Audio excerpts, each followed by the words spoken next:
will be okay. Sorcerer will have high charisma. Yeah. Most often, yes. It also depends on like what race and how you spec it and stuff. But if he's going half elf and he's playing a sorcerer, he's going to have a high charisma. Yeah. They want an alignment, and that's how went chaotic good. I mean, if Manly Cougar is any relation, no matter what you try to play your character as, they're going to be chaotic. Yeah, alignment's kind of important. So I have my personal beef with the alignment system, especially because most people don't understand it. And then even if you do understand it, it's kind of stupid. But if you understand it, it does fall into your character's background and personality. And it should instruct, in general, how your character should act if you aren't sure how they should act, right? Like if you're sitting there thinking like, what would my character do in this circumstance? The alignment pretty much informs you like, oh, they would probably react in this way. But your background also informs that. So alignment's not like the end all be all at the end of the day.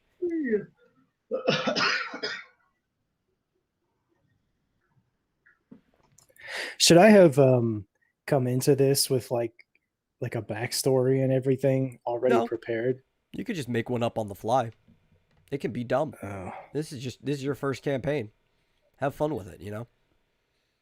Yeah, it's not meant to last either, so you know. Oh yeah, and your characters are far more likely to die.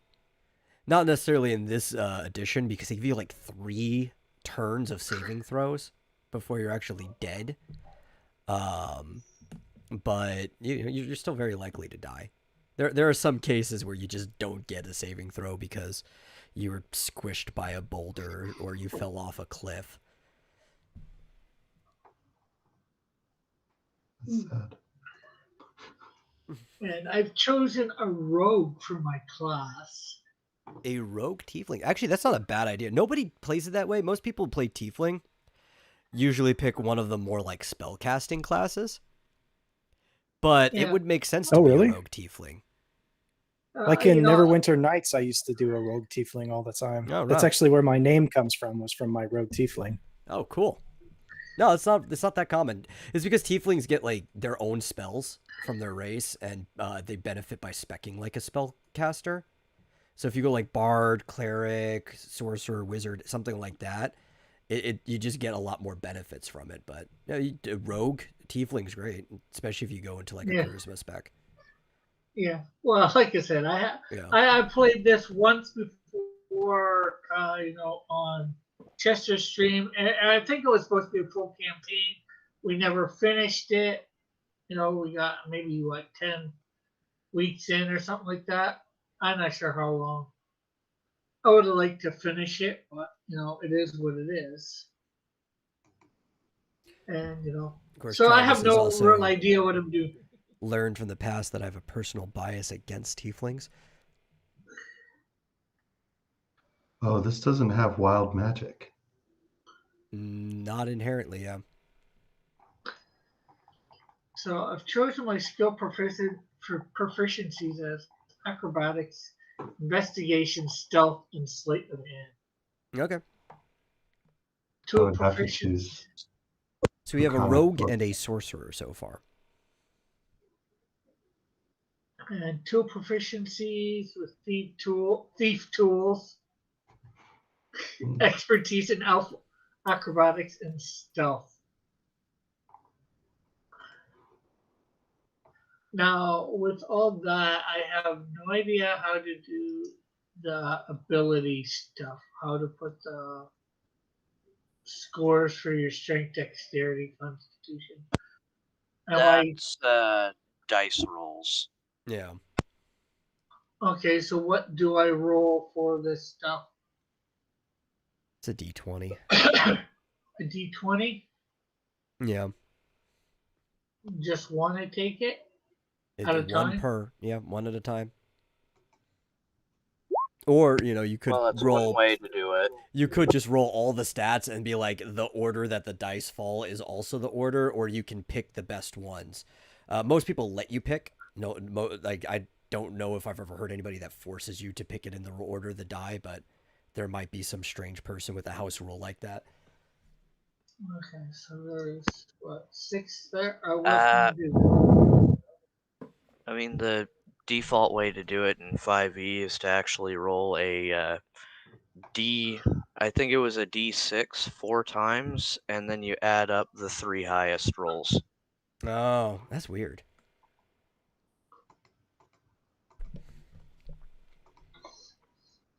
I mean, we could do that. That's almost like rolling your stats with advantage.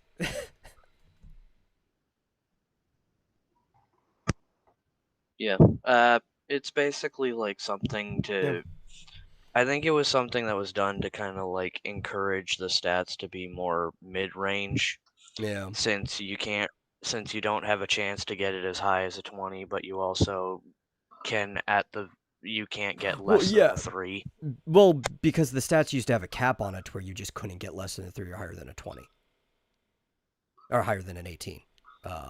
Like that, just 3 and 18 was the range for the stats. If you rolled like a 20 or 19 or a 1 or a 2, you just re-rolled. But I guess this is just easier way of do it if you want to just everybody roll your d6s. You roll 3 d6s? You roll 4, and then you add up the 3 highest results. Oh, okay. And that's for what? For each stat. For each of your stats. Yeah, just roll 4d6 and just take the 3 highest. If that's the way the game wants to do it, we'll do it. This is for strength. Yeah. Ah, shit. Personally, I like the idea of just rolling a d20, but that's the way the game. Let's do it. Yeah. I mean, I got my last couple characters by just rolling the d20, but yeah. I just figured just in case, especially since we have Rick, who has notoriously bad rolls for anything he does. That is true. You guys already have your stuff picked out and everything? I don't.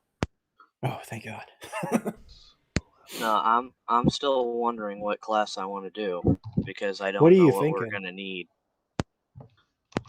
I mean, I usually play tanks, but I could either be a tank, I could play like some kind of healer if we need it.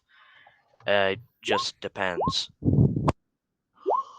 Yeah, there are things in here for you. For if you don't know how to make a character, there is a sheet here.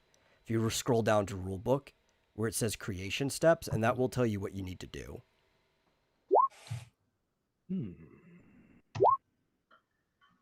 Son of a bitch. Can I start over? Six-sided die. That's weird. You just start over?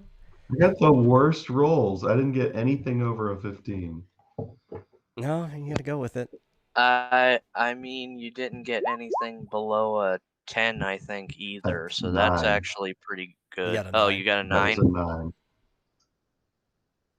And that was charisma. So no, we don't have anyone who's good with. Well, you don't have to. You don't have to put it in charisma. I'll let you pick which points you want to put them in. That's just your 6 numbers. Yeah. Oh, I can switch them? Yeah. Yeah, it's your 6 stats, and then you can choose which stat you want each one to be in. Yeah, that's what I was saying before, where like maybe somebody has a house rule where you have to roll them in order, but I don't really know anybody that's actually that much of a stickler that forces you to roll them in order. Okay, well, that's different then. I can handle that. Well, I got all pretty good rolls today. Yeah, I noticed.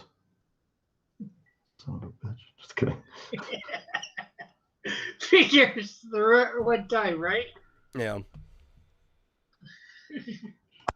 But yeah, I figured out what race I want to be, but not what class yet. Oh, well, you definitely need that before you roll. Well, you've got a rogue and you've got a sorcerer on your team. Those we know for sure. Yeah, so that's 2 big-time damage classes. I don't got to worry about doing damage. And I think Dillard did say he wanted to play a wizard.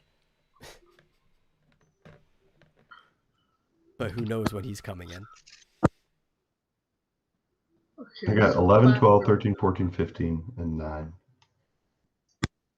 Yeah, because like depending on what we got, I could always just like try to be tanky, like normal. How I want to do that, I don't know yet. I don't know. Maybe I want to be weird and just be a tanky monk. Maybe I want to go like fighter or barbarian. Maybe even paladin. I don't know. Yeah, you've got time to decide. That's all we're doing right now is character creation, so think about it. Flit, have you thought about it any further? Have you decided what you want to do yet? Dude, honestly, I have no idea. Yeah, you've got a lot of choices, and every class gets quite a few options because unlike Final Fantasy, where it's like lateral improvements, D&D is mostly horizontal ones. Oh, dude, you're going to be so frustrated later when you have to pick between things. Great. Yeah. Really looking forward to it. It's worse than the Final Fantasy RPG in that regard. Insight. Okay, so it says background name, artisan. Is there somewhere that you can choose something different? Yeah, there's different backgrounds. Here, I had a page on this too. There are certain ones that are recommended for this starting module, which I can pull out. But if you have the rulebook, you can pick other backgrounds too, and there should be information on that in the background where it says Acolyte, Criminal, Entertainer, Sage, and Soldier. If you scroll down in the Chapter 1, creating a character. Okay, where In your journal. You guys should have access to the rulebook. all I have in the journal is a named character too, which is what I'm creating. I don't know why you guys don't have access to the rulebook in the journal. I could give you guys access to the rulebook stuff one at a time. There's just so many pages. But the rulebook here is like the player's rulebook, not the DM, so I don't know why it wouldn't just immediately give it to the players. Dang it, I was trying to look to see what the fighting styles are available in these modules, but it just tried to redirect me to Xanathar's Guide to Everything. But basically, Rick, the backgrounds, you can either be an acolyte, which is like a member of the church, right? You have a god that you pray to, right? You could be a criminal. Yeah. Never mind. Never mind. If I click fighter, it allows me to look at the fighting styles that are available, so I can just use that to see things. It does say choose a background, and it's got Acolyte here, and then just custom. Yeah, so, and then you could either pick criminal, entertainer, sage, or soldier. And if you're being a rogue tiefling, you might want to be a criminal. I don't know. There are other backgrounds, but that's like in the full book. I like rolling these. What kind of badass stuff can a cleric do? Everything. Break the game. Be a war cleric. Yeah. Okay. That's what I want to be. I want to be like a cleric, like a war wizard type of thing.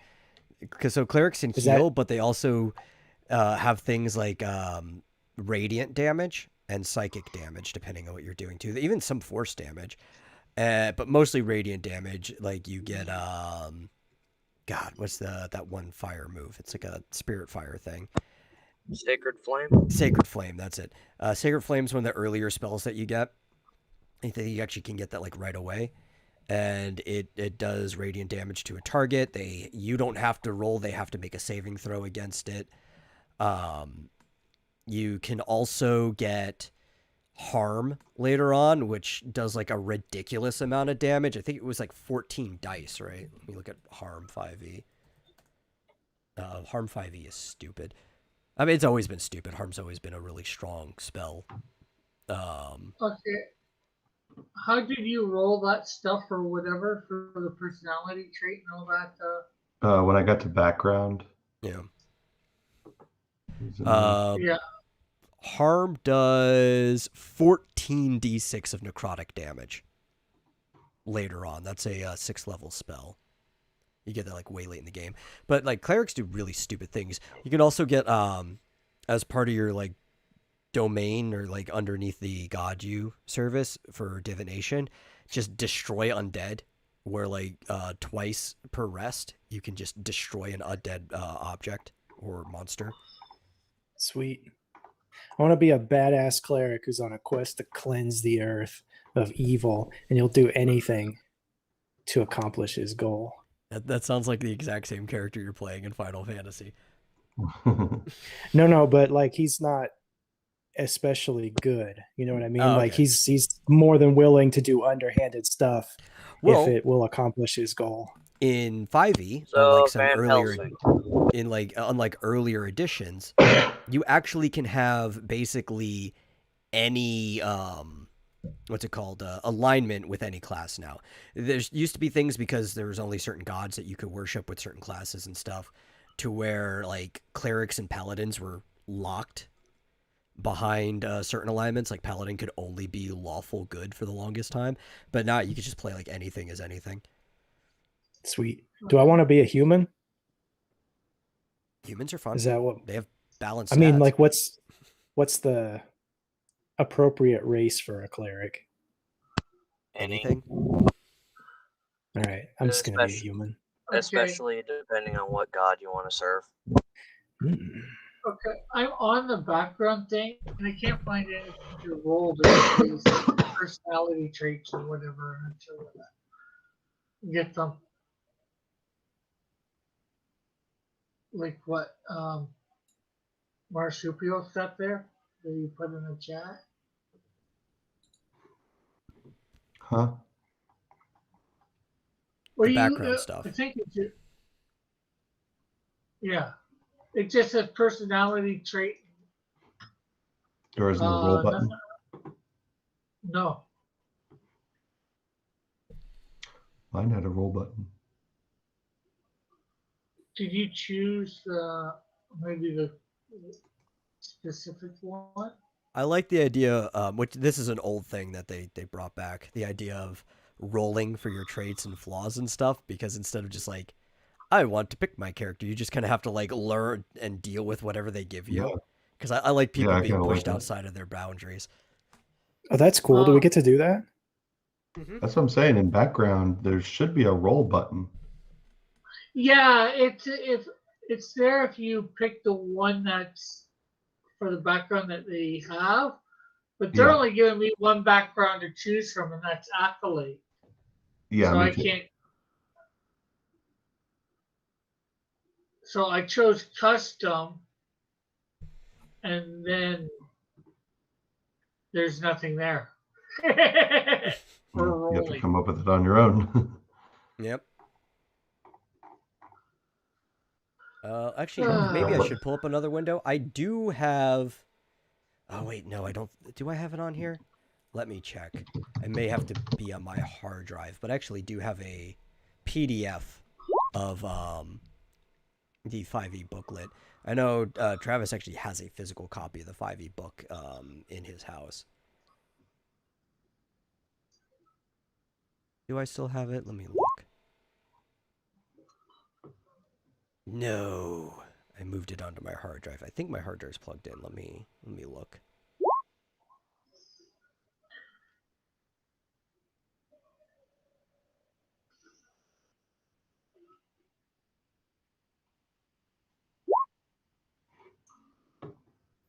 Oh, hey, Nanya's here.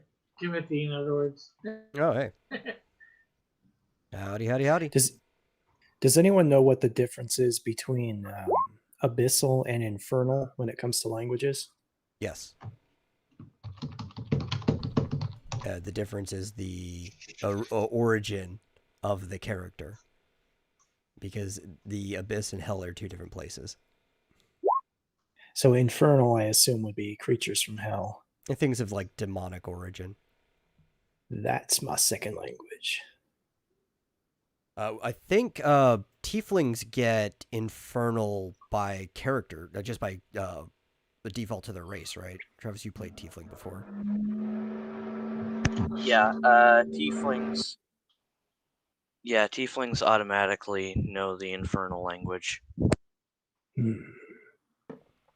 So is that your way of telling me I should pick another language? No, I mean, it could mean that you and Rick just start having side conversations that your friends can't understand. I'm okay with that. Subrace. Let's see, where did I keep Okay. this? Documents? Yes, here it is.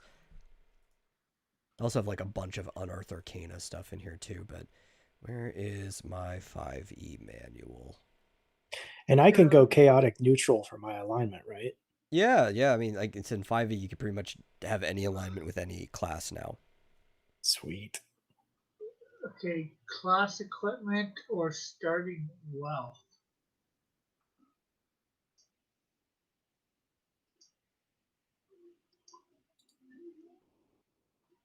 Okay, I'm gonna go to the background page for you, Rick. I think, Okay. oh, I had that on the wrong window. It's on the one I'm capturing. I need it on my other one. It's the player's guide, so it's not like there's any information there that nobody can see. But let's find whatever page backgrounds are on. Where's the table of contents? This thing doesn't have a table of contents. Then is wondering if it's the good D&D or is it the shitty D&D? It's 5e, so more towards the left. Did I just hear Rick swear? What? Not on Shitty? his channel. And we're also not on his channel. Amazing. Shitty's not a bad word. My mom always considered it one growing up. So different than crappy? Yeah, I also wasn't allowed to say that growing up either. Didn't stop me, but I'd get beat if I did.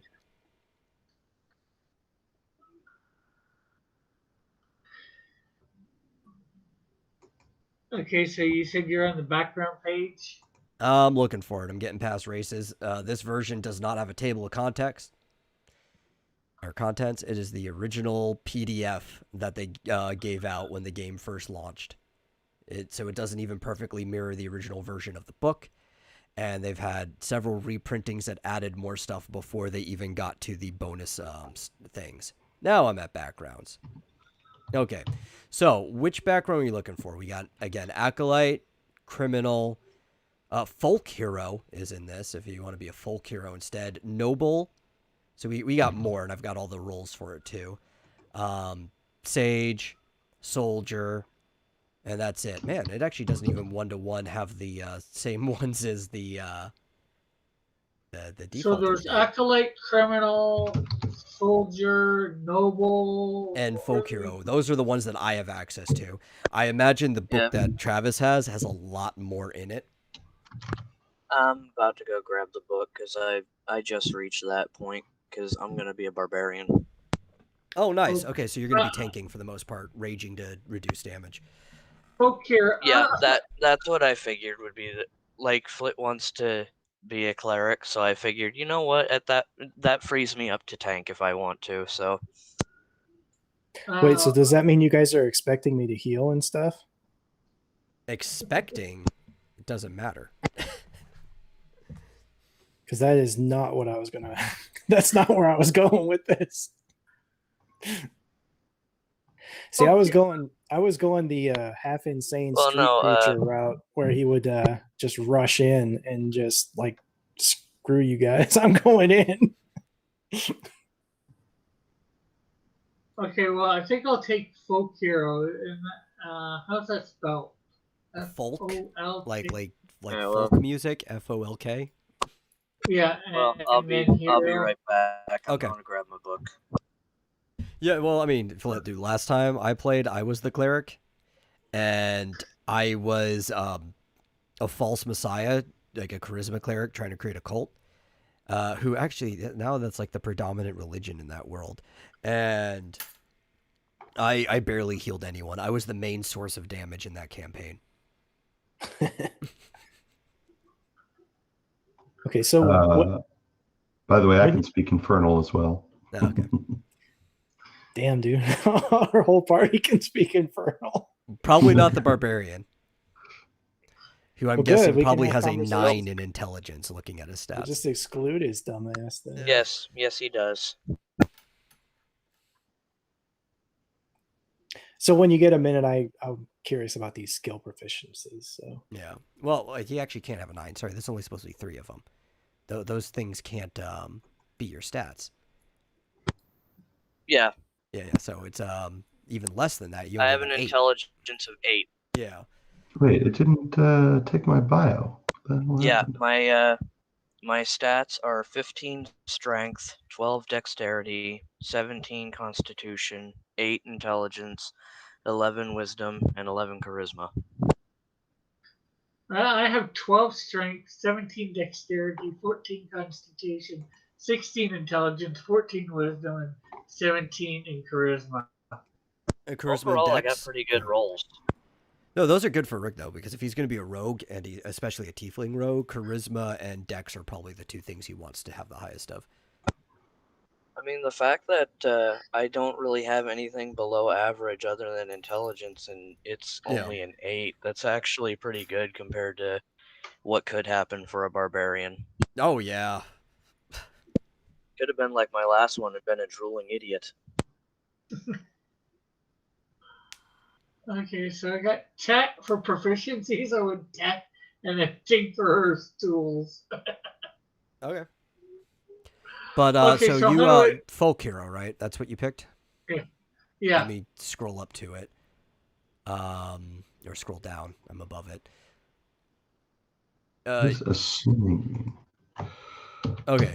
So you have things to roll. There's a defining event in your life if you want to roll for that, or I mean, you can leave that up to chance. Okay, well, But that's a D10. Okay, so D10. I got a 7. Okay, let me scroll in so I can actually read this easier without, because I'm so far away with this microphone in front of me. So the 7 is that you trained the peasantry to use farm implements as weapons against a tyrant soldier. So you were part of like a rebellion or like a defense against a tyrant. That was the defining event in your life as a folk hero. That's why people know who you are. like the Magnificent is Seven. Mm-hmm. Is there any way to write this down in there, or? I could copy and paste it if you want. Yeah, if you could, please. Okay. Let me drop that into the chat.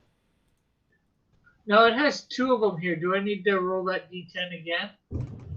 What, for defining event? Well, it says personality trait. It's got 2 spots here. Well, this is your defining event. We haven't gotten to personality trait yet. Oh, okay. So that goes up to custom background feature? Yeah. This is just a way, like, if you don't want to have to come up with your background so you can play faster, this is just like, here's your character's background right here. This is why you're a folk hero. Oh, okay. Yeah. So personality trait, if you've got 2, I need you to roll 2d8. And this will be your personality traits. If you roll the same one twice, we'll just re-roll. Okay, 4 and 6. 4 and 6. Okay, so personality trait for 4 is that you have a strong sense of fair play and always try to find the most equitable solution to arguments. Which I'll also drop in. Okay. And then for number 6, the other trait is thinking is for other people you prefer action. So you kind of just like run in and do things. When those 2 things go contrary. Hey, well, that's what if you said you had 2 personality traits. Okay, ideal. It says here. Yeah, okay. So your ideal is a D6.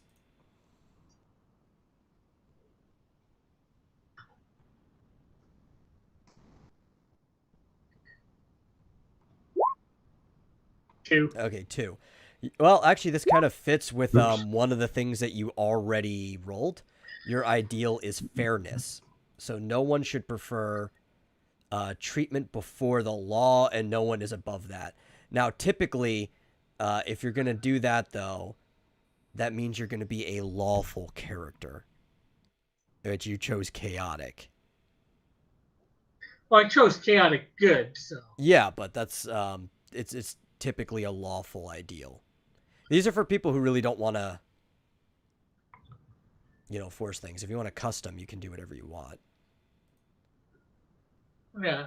There. If you want to pick an ideal instead of rolling for it, there is both a good and an evil ideal, or a good and a chaotic ideal. There's an evil one too.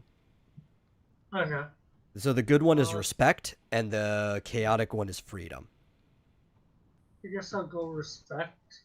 Okay, so respect is that people deserve to be treated with dignity and respect. That's it. I'll just put respect in there unless you want to. No, I mean, that's fine as long as you know that's your ideal is respect. Okay, bond. Okay, that's another D6.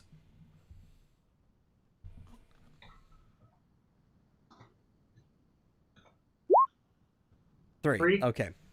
So your bond is that a proud noble once gave you a horrible beating, and you will take revenge on any bully you encounter because of that. Oh boy. It's Manly Cougar all over again. He's accidentally rolling that character for the most part. Yeah. Except this time he can kill things. Yeah. And flaw. Okay, that's another D6.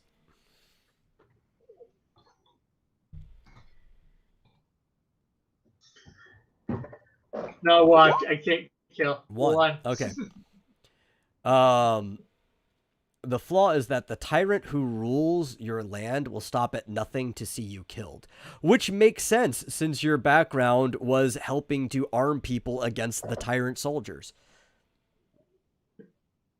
Yeah. All of these are kind of synced up to where if you roll one or the other before, it can kind of work that way, but that one works a little too good.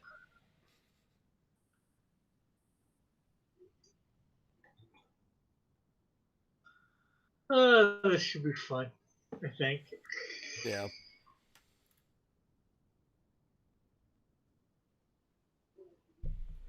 How far into character creation are you, Flip? Well, I still had had a couple questions on language. I still had a couple of questions on skill proficiencies. So that's about as far as I am. Okay. What are your questions? Well, let me go back. What language would like necromancers speak? Typically, probably Abyss. The Abyssal All right. language. That's what I'm picking then. All right. I suppose there's really okay. So then, with these skill proficiencies, what do these mean? God, I hate skill proficiencies. Is there a link to that book that you're reading from? No, it's an old PDF. I could probably upload it to Drive and give you a link. It might take a little bit though. I've got the full book in PDF, but it's like 4 gigs. Yeah. It's just because I was trying to not bug you so much. I was No, I'll get it in there. Let me go find it though, because it's got to be somewhere. Freaking skill proficiencies. I'll look. I'll to read it out precisely. I'll go look it up in a second after I get this book up. All right. Well, insight is one that I'm gonna pick for sure. I just don't know what to pick for the other one.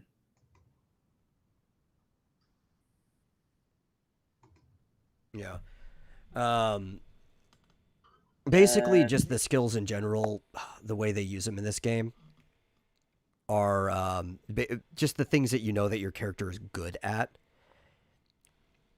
And so if my character is hunting necromancers, what do I want? Like history or religion? Religion? But you should have a proficiency in religion anyway if you're a cleric. Like, I think that comes with the job. It usually does. Well, whatever. I'll pick those two. I don't know what all this starting equipment crap is. Where's documents? I'll get you guys a link to this as soon as I get it in there. I just have to find what folder I put things in. It's not quite as big of a file as the one that Marsupial's talking about.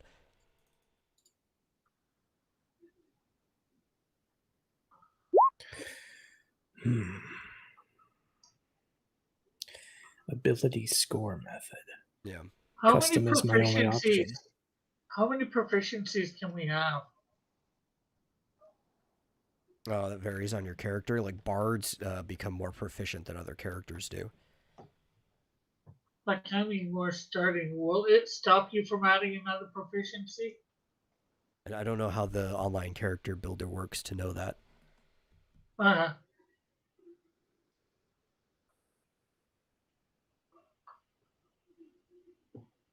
Okay. Let me get a shareable link. Probably something I should have done before we started, but you know, whatever.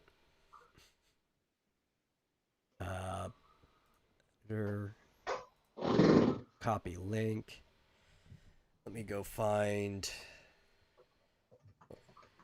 I'll send it to the Twitter group first, and then I'll send one to you to Flit in DMs. What's this you're sending out? The original basic rules PDF for the player's handbook. It was the first one they put out when the game was new. So it has most of everything, but it doesn't have everything.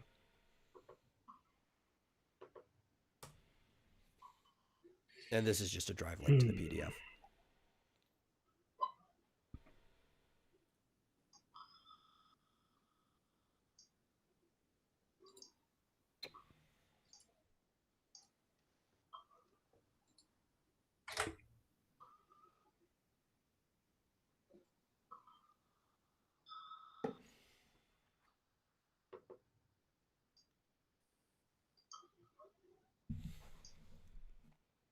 Like I was saying before, the big official player's handbook that Travis has on him, and probably the same PDF that Marsupial has, because this was from back when you were working with this, right?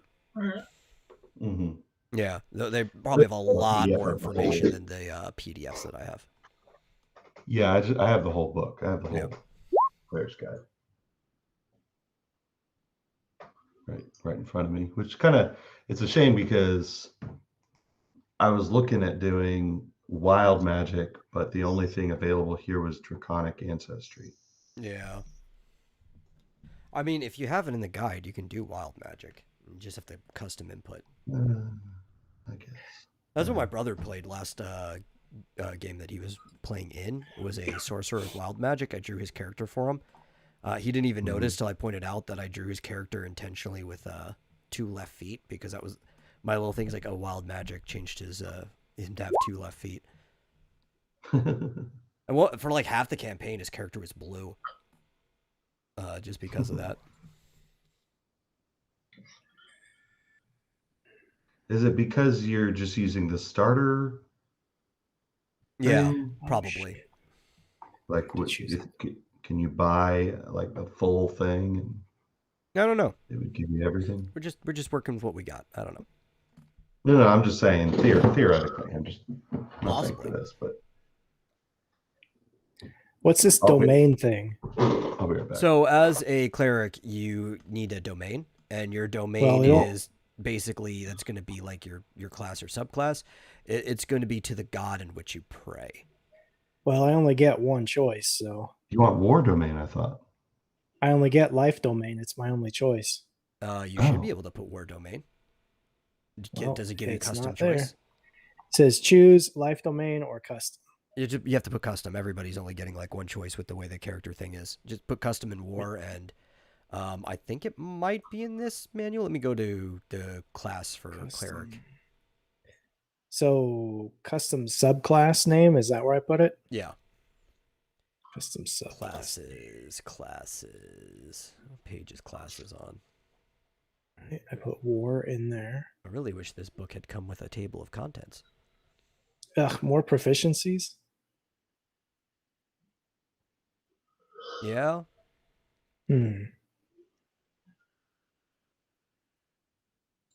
Scrolling up. Let's see, for cleric. I think they're in alphabetical order. Yes, okay. Creating a cleric, class features, divine domain. Yeah, war is definitely one. So of the domains that you can choose, there are knowledge, life, light, nature, tempest, trickery, or war. And you're probably definitely going to want to pick war domain.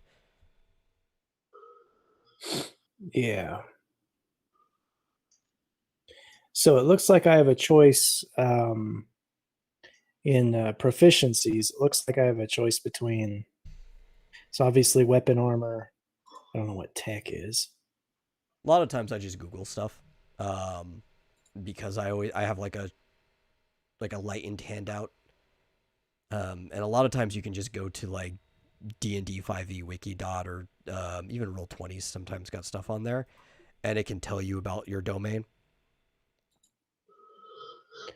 Or I can pick a third skill, I guess. Yeah. Where is devastating power? Where is that under skills?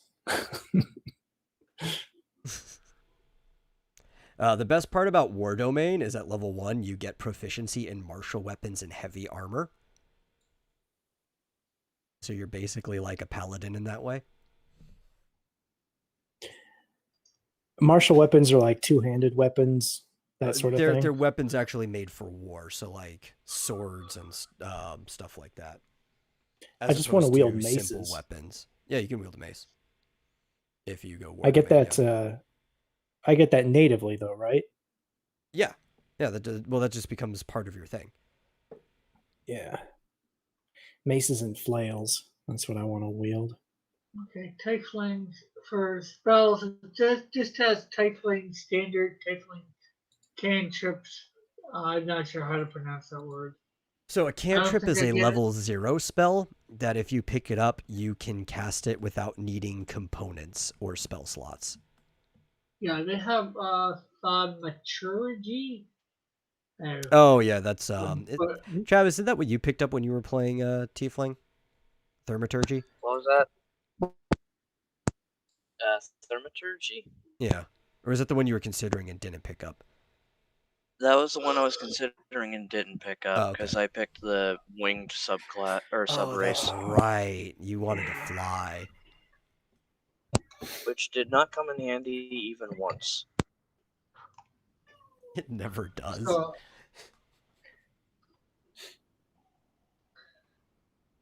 I have prestidigitation. You have what? Prestidigitation. Oh, okay. Okay, Prestige. so I guess I just go to go on to the next thing. Yeah. Do I get any additional cantrips or additional level 1 spells? Through your domain? Yeah. No. I don't think you do because you get martial weapons and heavy armor. That's the trade-off for going war domain. Next. Oh wait, do I have to add that somewhere? And I guess I don't have any feats accomplishments. Oh wait, no, you do. When you Okay, get so to war starting- domain spells at level 1, you should have divine favor and shield of faith. So do I add 2 to the addition? There's just 2 options where it says additional cantrips 0, additional level 1 spells 0, and I can adjust these accordingly. Yeah, I'm just gonna give you the wiki.page to the war domain in All right. Discord DM, so you could look at that yourself.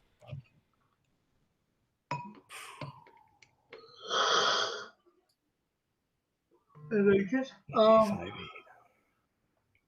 A feat. I guess I don't have any feats or anything for this then yet. Sometimes you can start with a feat. Let me look what we're doing. I have you 2 also feet. You get the War Priest. Yeah. War Priest is Thingy. pretty good. War Priest. That sounds Yeah. pretty cool. Your god Yeah, delivers one weapon. bolts of inspiration.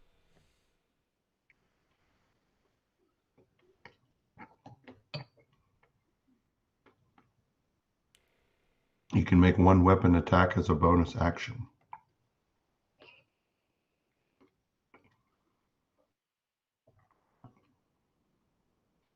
Okay.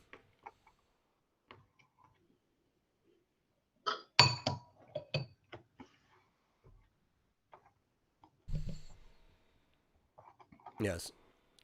So I'm gonna let you guys know I've ran a single dungeon of this rule set of characters that were already level 5 with people who knew how to make their characters. So for the most part, like I've got experience with 3.5. I'm going to be learning things that I didn't learn in the last campaign that I played with you guys.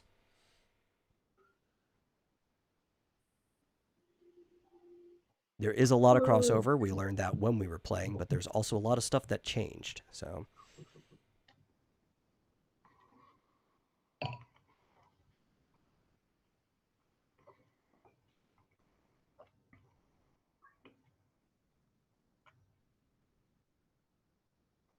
Feats.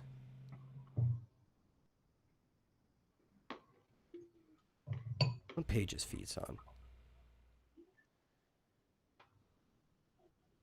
Is that after background? Yeah, it's after spells. Yeah, okay. Just after spells. Well, I'm talking about in the character creation section. Yeah, after spells. Okay. Start, race, class, abilities, background, equipment, spells, feats.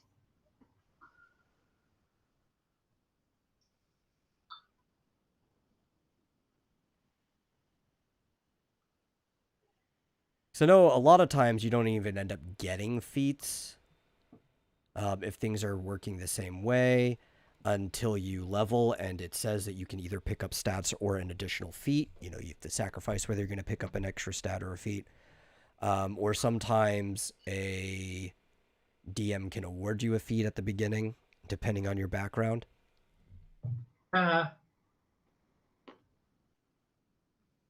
But all the feats are listed in the full player's handbook.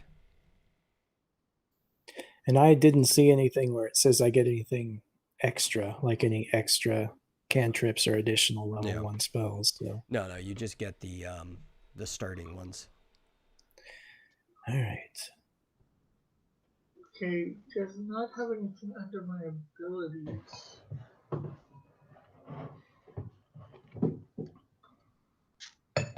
Oh, since this is a custom class, do I have to add any like specific information? So like there's a custom subclass features box and stuff like that. Is there anything I need to add info wise? Yeah, well, that would the custom subclass features are like your bonus proficiency for martial weapons and armor and stuff like that. Oh, okay, so just basically copy paste this stuff. Yeah. I'll be back momentarily. I'm just gonna grab something to drink. Even though this isn't a custom subclasses, they just don't have anything but the life domain. All right. I think I'm done. I just what just wait for the character mancer thing, building your character. Yeah. What barbarian did you go? It didn't give me an option yet because I'm not level 3. Oh, okay, that's when you get it. I know, like, for clergy, like paladins and clerics and stuff, usually you get the domain, you declare it at the beginning. barbarian, it isn't level 3 that I get to choose. Are you thinking of going totem? Yeah. I figured that's what you were probably going to go.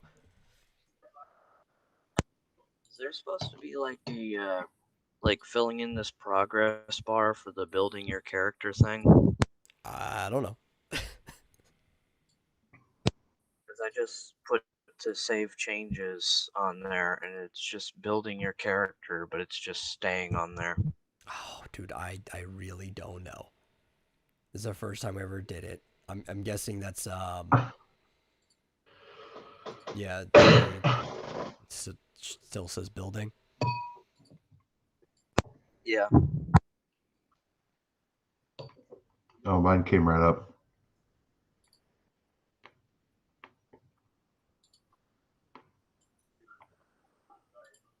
Oh, 15 hit points is not a bad start.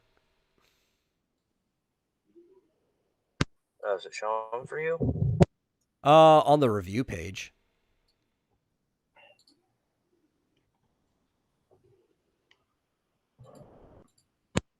Yeah, it's not showing anything for me. No.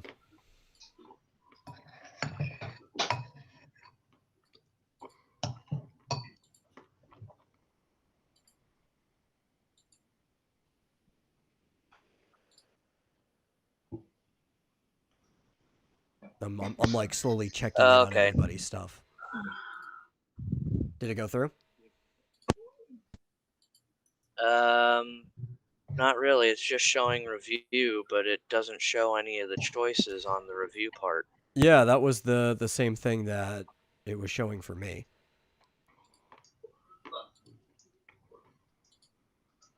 It showed everything for me except it didn't show my abilities, but I think they're all on here. Yeah, it's not showing anything for me on the review page. It just shows hit points 15, and it shows my stats, but everything else just doesn't show at all. Yeah, like if I go back, I can see some choices and stuff. Did you pick equipment for your class? Yeah, I did. Okay, because it says required. Yeah, I just picked to do the Okay. class equipment, and then it's got Okay, everything I under see there. hand axes there. And a martial weapon for Maul. Oh, it just says choose under martial weapon. Here, you were trying to pick Maul, right? I'll put that in. Yeah. Okay, let me see if there was anything else that was missing. No, that's fine. Ability scores are all fine. Class is all fine. Race is fine. Okay.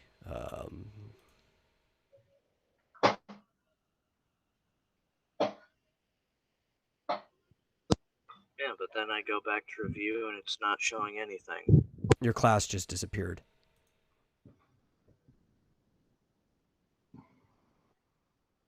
Why is it doing this?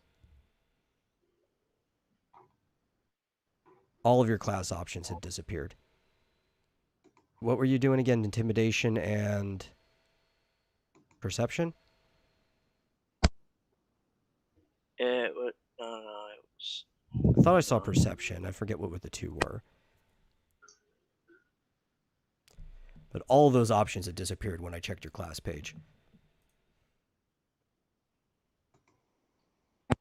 Yeah, because I've got Barbarian picked, but then it won't actually select it.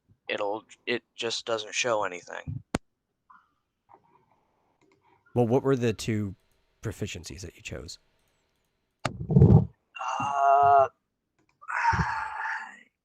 I'm trying to remember because it was like, let me see here.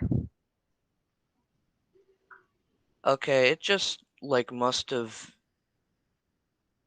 glitched out my page altogether, because now no matter what class I pick, it doesn't show me any of the stuff for them. That's weird. Stupid Roll20 in their character maker. I didn't have any problems. I'm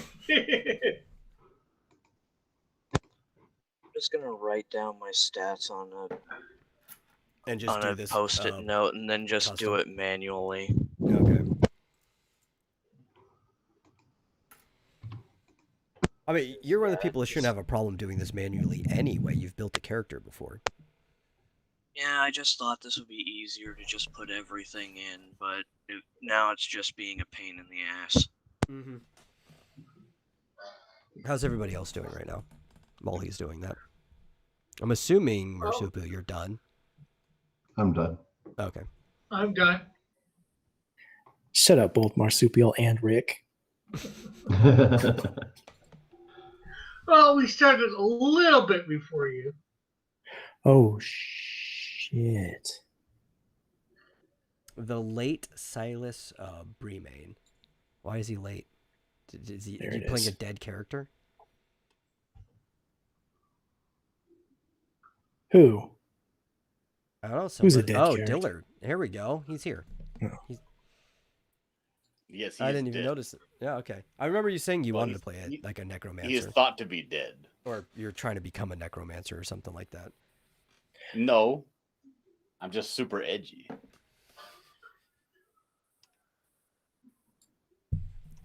All right, so what do I do for abilities now? I'm only on the abilities page. So ability score method. Do I assume I have to create custom for that? Yes. And you have to roll. Okay. And you remember how you had to roll, right? We had said it before. You have to roll 4d6 for each slot. And you take the 3 highest. Hold on. Before we go on, I clicked an icon on my stupid character sheet, and it popped it out into like a new browser window. And so now every time I click over to the like the chat window or whatever, the thing hides behind. Is there any way to make this back to a pop-up window again without losing all of my information? Oh, I don't know if you can do it without losing your information. If I close this browser window and then open up a new, like, reopen it up? Yeah, reopen it. Am I going to lose all the information that I copy pasted and typed in and crap? I have no idea. I think. I honestly could not tell you. This is the first time we've used this character maker. Perception. Perception was the other one I put. Okay, well, no, I got perception. That wasn't the one I was asking. Okay. There was athletics and perception. Athletics, okay, that was the one I didn't know. All right, so for each attribute, I roll 4d6 and I choose which one? Yeah, okay, 4d6 for each and the 3 highest. Yeah. So you add them together. So like I add them together? Yeah, so it'll get you a number that's going to be between 3 and 18. Okay, so let's say I'm rolling for strength. So roll 4d6. Yeah. So you take the 3 6s, obviously. Yeah. Oh shit! There's a lot of stuff I gotta scroll down. And since you changed your name, I guess Dillard, you kind of know what you're doing for, right? So you can you're doing this on your own. Huh? I'm assuming you're editing your character since you changed your character's name. From unnamed character 5? Yeah. Yeah, I guess I'll do that. Okay, because we are building characters right now. If you have any questions, ask me. But that's what we're doing. Like I told you in a message, it was going to take us a while to build the characters. This is probably going to be most of the session. Okay, so I rolled my 4d6. I got 3 6s and a 5. So I add the 3 6s together. Yes, to get an 18. So my strength will be 18. Well, you don't have to use it for the strength. You just do this 6 times, and then we'll let you pick which stat you want to put it in. Okay, hold on. All right, so Because this is a new adventure. We're not being like sticklers of you're doing it in order. Like I'm calling this is the stat I'm rolling on. okay.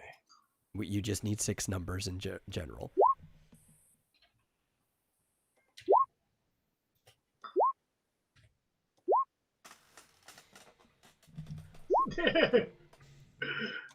John did 4, all 6 in a row. Oh, that sucked. Oh, that's good.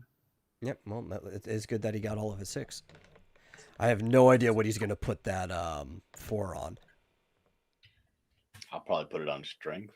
Yeah, I mean that'd probably be good. You wouldn't benefit your character Holy with having shit. too much strength. You got a 4? No. What's your race and class, John? I'm not there yet. Hold on. I'm probably just gonna be a human, like a sorcerer or wizard. Yeah, we're gonna have 2 like wizards on or / sorcerers on the crew. But that's fine. The rest of your party's balanced enough that you can afford to double up on one type of damage type. You could be a warlock.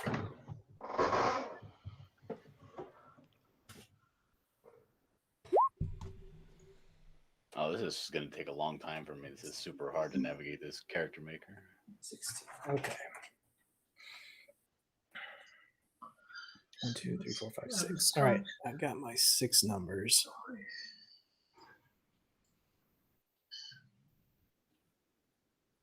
Yeah, it's okay. Take the time you need.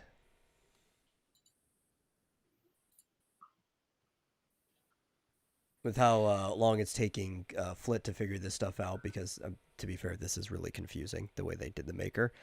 There's a good chance you might even catch up. I get it, Metal. I get it. I'm stupid. Well, you also have the least experience making a character out of everyone here. The least being 0. Yeah. Okay, so I've got my 6 numbers. Mm-hmm. So plug them in to the stats that you would want them to be in. But that's what I'm curious about. Like what Wisdom is what your main stats- stat as a cleric. So, okay, wisdom is my main stat. So I've got an 18. So I'm going to use my 18 for that. Yeah, I'm going to write this stuff down.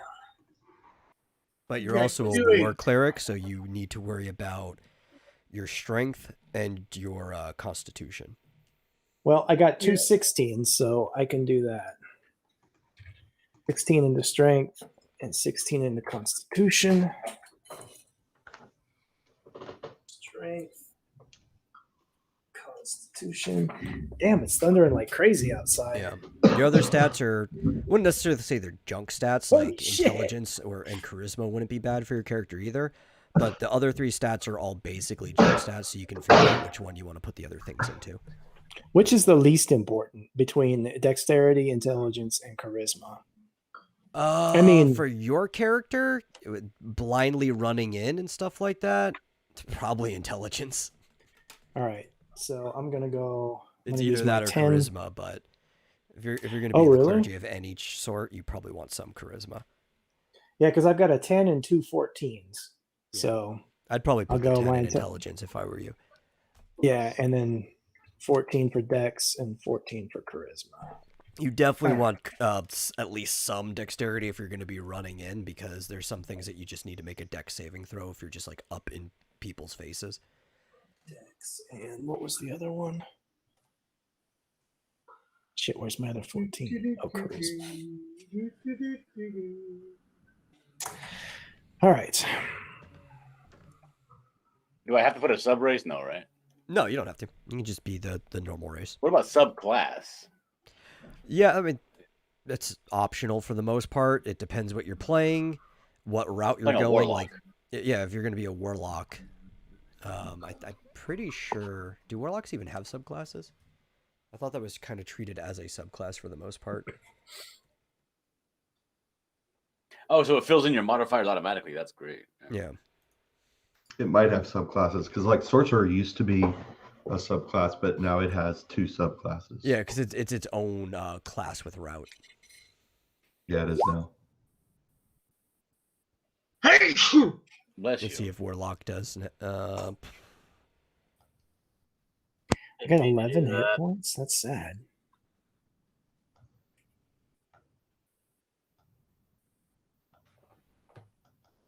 How did you get hit points? Why is I don't know. showing It a just plus says. five? Oh wait, proficiency. Never mind. That's what'd you say? 11? Yeah. That's normal. I've got 9 Yeah. for level 1. That's fine. Yeah. All No. right. When I said that Travis had a 15, I'm like, oh my god, that's great for a level 1 character. That's huge. Yeah. Okay. So do I just want single to digits is normal. Scaling for in a general level. is a lot smaller in this game than the one we've been playing. Like it is going to stay around this. It's until really late level, you're not going to see like anything that even dips into the triple digits, and that's going to start being like it's still rare when that happens. All right. So for my background, do I just pick the Acolyte that it lets me choose, or do I go custom there? You could go custom, though. It depends what you're doing. Acolyte wouldn't be a bad like background for a cleric. I'm hunting necromancers. Yeah, you could be a folk hero or a soldier in that case. Oh, is that the stuff that That you were Rick was going? rolling and stuff before. Yeah. Where does it have? Oh shit. Can I roll to see what would come up? Yeah. Like just random. Yeah. So then that handout I gave you has the basic backgrounds like that, like the things that you need to roll. Was the PDF? Yeah, that PDF I gave What? you. Okay, what page is that on? Do you know? There's Yeah, 115 freaking pages. Yeah, I was just there. Let me scroll back up to it. Yeah, and Flint, I only have 10 hit points too. So Yeah, the backgrounds start on 63. page 37 out of 115. 37. okay, my stuff should be on the side, right? I don't see my Why can't I select a page? the Constitution. Oh, hey, and Rebellious all is here. that. It said yay stream. Why do I not have my numbers in here on the side? I don't know. Constitution modifier. Does the Constitution modifier starts when you start off your? Because I have 8 base hit points for a warlock. Yeah. I add my Constitution modifier when I first start my character creation, so it's like 7 to start off with.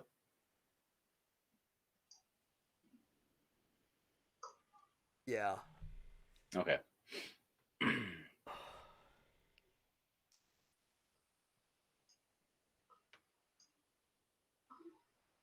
Well, because your modifier, so when it says modifier, right, your modifier is not that raw number. There's like a plus or minus that gets associated with what the number is. I'm assuming the character maker should give you what the modifier is based on what was put in there. Yeah, I'm just asking if I start with does. 8, or do I already add the -1 to my first? Yeah, you roll up should my already add that up. Okay. Yeah.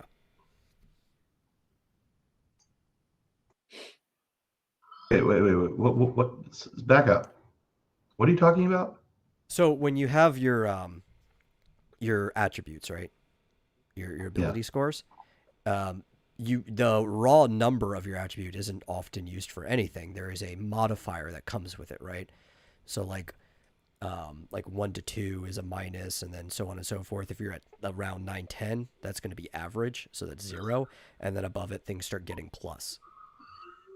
Or was it 10? Yeah, okay. That was average. So that all gets filled in. Yeah, when Yeah. you go through the wizard, it'll all get filled in for you. If that was the question. Well, he was wondering when he was calculating his health with the Constitution modifier. So here he has his modifier. He's just trying to figure out what his health is. Now, if I'm It a should- human, right, I get -1 to every single thing, right? That should have been See, I'm not added sure in that's with what the he's- character sheet. So it's going to do that by itself. It should. Yeah. It did for everybody else, I think. Are you talking about the race modifiers, or are you talking about the attribute? They're not called modifier. There's another word for it, like the defaults. Yeah. This is why I'm confused, because I think Well, they John's talking do about something different from what you're your talking ability about. score modifier. They do actually use that term as well. Okay. But But I specifically think an John's ability talking about score like racial modifier. modifiers. Yeah. Well, he was talking about his health at the moment when we were first talking about that. It should calculate that for you as well. You shouldn't be Yeah. doing anything related to that. Well, what do I have to put on here? Just fill in the basic Are stuff you it asks going you for. through the wizard? Say what now? The character mancer. Are you going through the character mancer? No. Oh, he's doing this You while might want to do that. Should I start over with the character mancer? if you want. That's what I'm gonna do. I think I have to nuke your character and just make a new one for you to use the character mancer. Nuke that shit. Okay, let me do that then. Delete this item. Rick, Yeah. when you were choosing background stuff, did you roll for that stuff just to see what random stuff came up? Yeah. Marsupio, I believe, did too. Although technically, because he chose the one that was on there, he had a button that he could press to roll. But when you do the custom, you have to. Oh, you do. When you type it in, but when you do the custom, you have to type it in yourself to roll for whatever and look it up. Yeah, I didn't do custom. I want to see what happens. Oh, so you went with Acolyte. I mean, it's the most fitting one for your... Yeah, I just character. figured make it Yeah. easy. Screw it.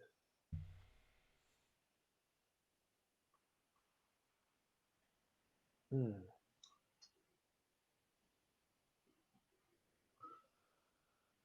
Oh, so you actually get to pick with this one. Do you want to be tolerant or intolerant of other faiths? I want to be intolerant. Oh, so you're going to condemn the worship of other gods. That's right. Oh, what the hell is Flit? Is he a paladin? No, he's a war cleric. Heathenism. Oh, okay. I want to be like a sororitas type cleric. You don't have Oh. any fucking paladins in this game, do we? Not in your team, no. Okay. That's I one of think my our two team classes is I going to be usually play. really. I think our team's going to be really whacked. Of course. I mean, look at the people playing it. You know, I'm a standard tiefling rogue Yeah. doing chaotic good, and I'm a folk hero. Oh, I love this. This fits with how you wanted to play your character right here. Hell Seeing yeah. omens and everything. You'd be like that guy in The Mummy. This place, it is cursed. All right, I'm liking this so far.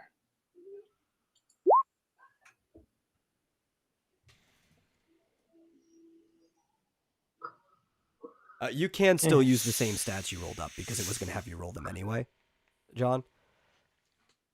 Just keep the note of them. Oh, was it? Yeah, it's going to make you roll them when you get to the attribute section anyway, or the ability scores. So you can keep the same ones that you rolled. Oh, I don't have those written down. They're You just scrolled gotta- up. At least I think they should still be there. I don't think they deleted just because the character's gone. I think it goes by the person rolling it. Yeah. Yeah.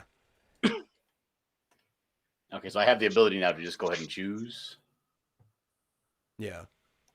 to go to shit. Oh god, the whole thing went that way.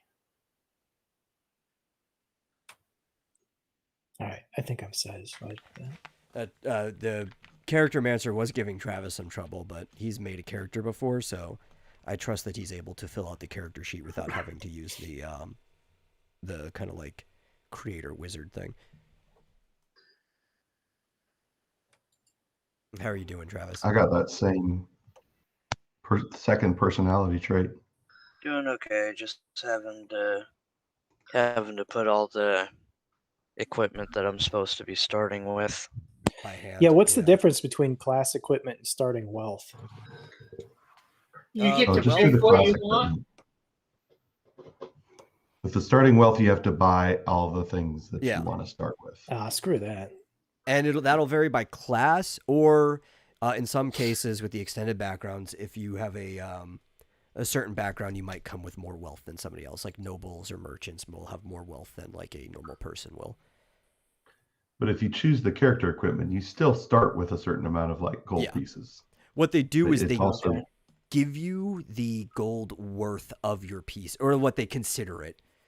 It's not always one-to-one with what your equipment was, but basically the equivalent of money that your equipment was worth. Okay. Yeah. And is there a like practical difference between scale and chain in this game as far as armor? Not really. Because Alright, all I'm that gonna go matters scale. is your AC, right? So whatever the bonus AC it gives you is what matters. Not even so much what the word says. You can have heavy armor though because of your war domain. I can But I tell don't you have in a that second. option though. I have scale, leather, and chain if proficient. Okay, hold on. Yeah. You should be able to get chain. Leather armor class is 11 plus dexterity modifier. Chain is 13 plus dex. Scale is 14 plus dex. You should be able to get scale Scale because is you the can get best. heavy armor. Yeah. So I went scale. Okay. Yeah, scale is the best one. But it's also the heaviest. Also, scale of those three is the only one that gives you a stealth disadvantage. Which is the only factor we're putting in. We're not dealing with encumbrance. Oh, okay. Because so chain and encumbrance leather becomes stupid. Yeah. Chain and leather do not affect your stealth, but scale does. Stealth disadvantage is probably going to be the only thing that we get close to encumbrance with this. Ooh, Priest's Pack or Explorer's Pack? Priest's Now, Pack, wait a minute. obviously. So, wait. Chain. Unless you're talking about chain mail. Wait, are you talking about medium armor or heavy? It doesn't say. It just says scale mail, leather armor, or chain mail. Okay. Probably medium because I think clerics can use medium armor. Yeah, they can Okay. use leather and medium natively. Yeah. Okay, because with heavy armor there is no scale, but with medium there is. With heavy, All right, I'm on the third tab, and it has all these numbers for strength, dexterity, constitution, all that. How do I change these? Custom, I believe. Yeah, where it says custom in the drop down, and then they should be empty, and you can put in the numbers that you rolled. All right, I'm gonna look up what Priest's Pack is. I'm not finding a custom drop down. Well, it says something up in the left top, near the right top left corner. The right top left corner. Yeah, I know, it makes sense. Left top corner. Should be a thing where you can hit an arrow to drop down and change it to custom from whatever it says in the box. If I remember right. You probably don't. It's not. No, there's no arrow here for a drop down. Can you share your screen? Sure.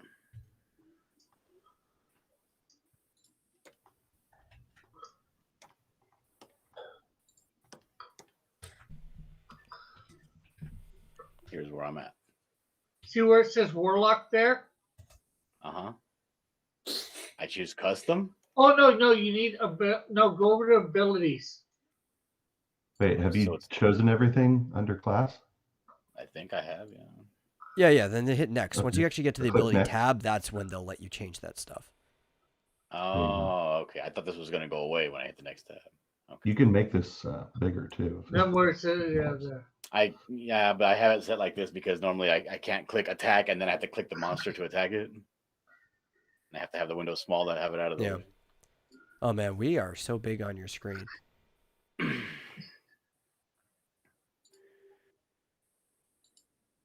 right. Now, what was my rules? Here we go. Yeah, the blue one will highlight you. Okay. I forgot what I put in what. Damn it. Yeah. Well, just look at. I think you had one right wisdom. above. I had 14. I think you had one above unnamed character. You put your 3 in strength, right? I had a 4. It or wasn't 4 a 3. in strength. That was it. Yeah. Flit, do you want me to read you off what's in the packs? I forgot. What are you supposed to put in the inspiration spot? Inspiration. Oh, dude, I'm trying to remember. I see Priests and Scholars pack. Which one was the one you were looking at? Well, I have a choice between Priest and Explorer, and I tried looking, just searching the PDF, but nothing came up. So, Oh, I I can read it found off that. to you. It's there. Where did I? You want me to just read it to you? well, what page is it on? I don't know. It's on page 151 of the one I'm looking at. It's a different Oh, book shit. I'm looking at. I Packs. only have I found the packs. 13. And that was in Where what? are they? Yeah, that's fine. Just whatever. You actually probably shouldn't have any inspiration. Inspiration is kind of like this system's same use as the key points. I award inspiration to people for playing to their character. Can you see that, Flit? Oh, And you either have inspiration or you don't. You can't stockpile it. So it's kind of like, oh, you have your inspiration ready. hey guys, I'm gonna go mute for a second. The sirens are going off. I need to Okay. figure out what's going on.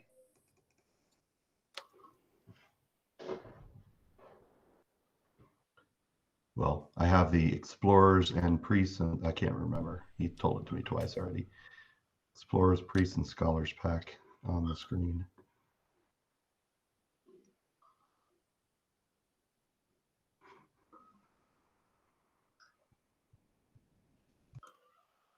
Yeah, I forget where I found it. Inspiration's cool because when you have inspiration, you can spend it on your next attack, saving, or ability check roll, and it will give you advantage on that roll.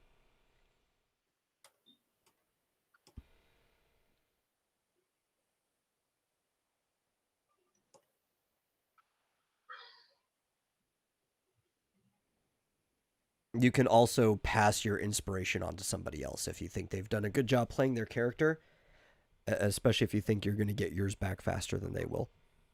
The GM's not the only person who has to give inspiration to people. I just have unlimited inspiration to give.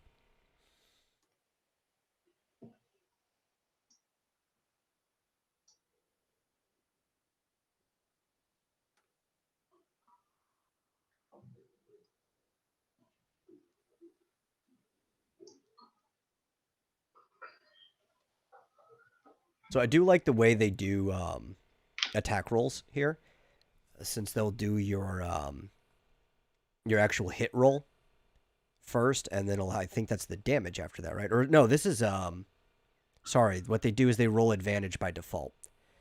That's what they do. I think that's what I had it set. So it's going to roll 2d20s, and if we're not rolling with advantage, we just ignore the second roll. And if we're rolling with advantage, you obviously take the bigger of the two. If we're rolling with disadvantage, you take the smaller of the two. Is it? Because otherwise that doesn't look like we're showing any damage. It's not showing damage. That's weird.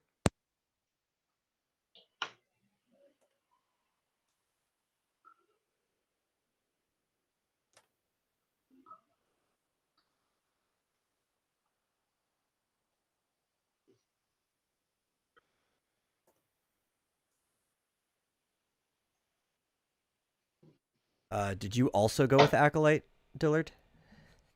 Yeah. Okay, just to make it easy. Mm-hmm.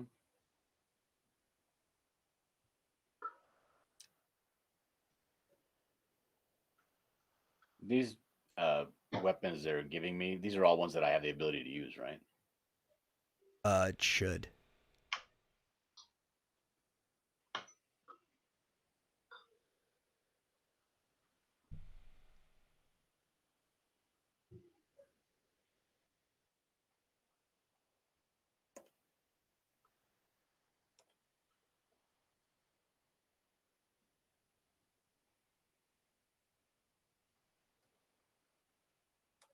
Yeah, because I think, yeah, when I saw it, like, no, this is the advantage roll. Because I remember it asking me how to set it. They didn't have any option for setting it to show the attack. It just like, do you want to roll with advantage, without advantage, or just one at a time? Or roll advantage priority, disadvantage priority were the other two. Or do you just want to make 1d20 roll? Are you talking to me? No, just everybody in general. Oh, I'm sorry, I wasn't paying attention because you didn't say John. I thought you were talking to somebody else.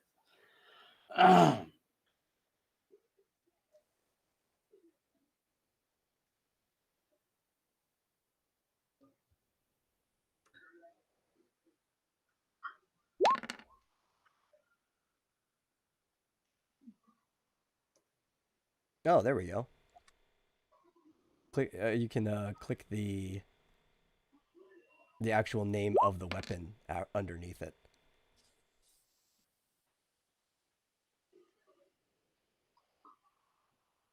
Where's that? So when it rolls here, right? Who's Mac? Me. You. Okay. So you see how you rolled these weapons? Yeah. Where and you see where there's the name of the weapon. If you click on it, like you highlight it, and it turns red. If you click on the weapon, then it rolls. Okay. Don't know if There's it'll your damage. ever. Hmm? Don't know if it'll ever come in handy, but because of my background allowing me to pick another language, I know Common, Dragonic, and Elven. Okay. I don't know what'll come in handy either. I haven't read through this entire campaign, only like the starting stuff. So I also have a proficiency with bagpipes. Well, I've also got the language thieves can't. So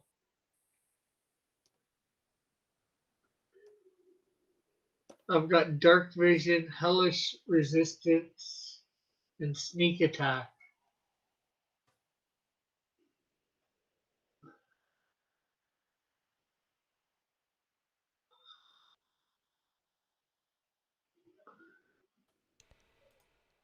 I wonder if Flit's alive. He said he heard sirens.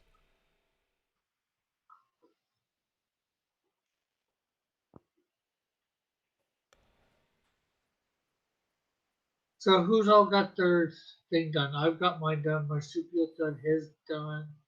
You got yours done, Buck? I'm on the way there. I'm just still trying to figure out everything on here. Did Flit ever come back? Not yet. Dillard's almost done, I think.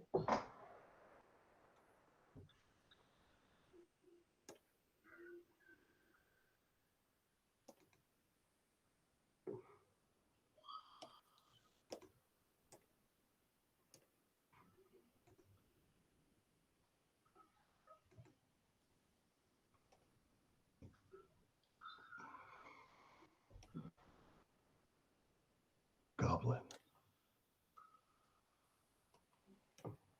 He will speak to the goblins.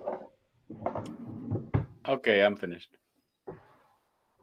Okay, so CP, SP, EP, and PP, what are Well, PP is what happens when you go to the bathroom and you go number 1. I knew somebody was going to say.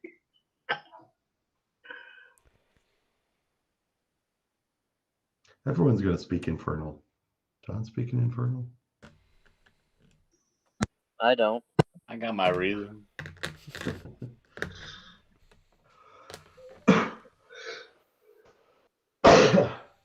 PP is platinum pieces. Yep. The C, I believe, is copper. Silver pieces? Ethereum. All the classic. Money, basically. Yes. All right, I'm back. Sorry about that.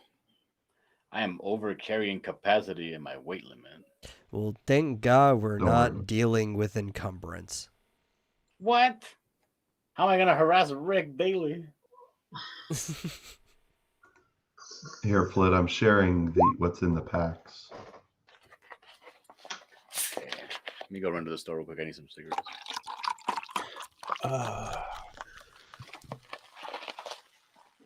Unless.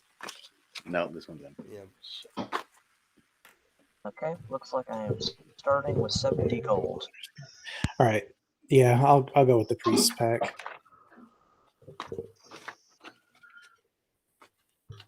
Yeah, I went with a pack too. And this So is then what- everybody's major complaint with this version of D&D is that it takes forever to make characters. It's not towards any individual, like Flit, don't feel bad. This version of the game just takes forever to make characters. Everybody hates it because of that. Eat a dick, metal. And this is with like automated system. Imagine. Yeah, doing it yeah. by hand. Takes even longer when you're doing without the automated system. Okay, this All right. says 2 it hours. has 50 feet of rope. What is a prayer book versus a prayer wheel? Oh, I just went with the book. I don't know. Because I A see prayer them. book is like a Bible.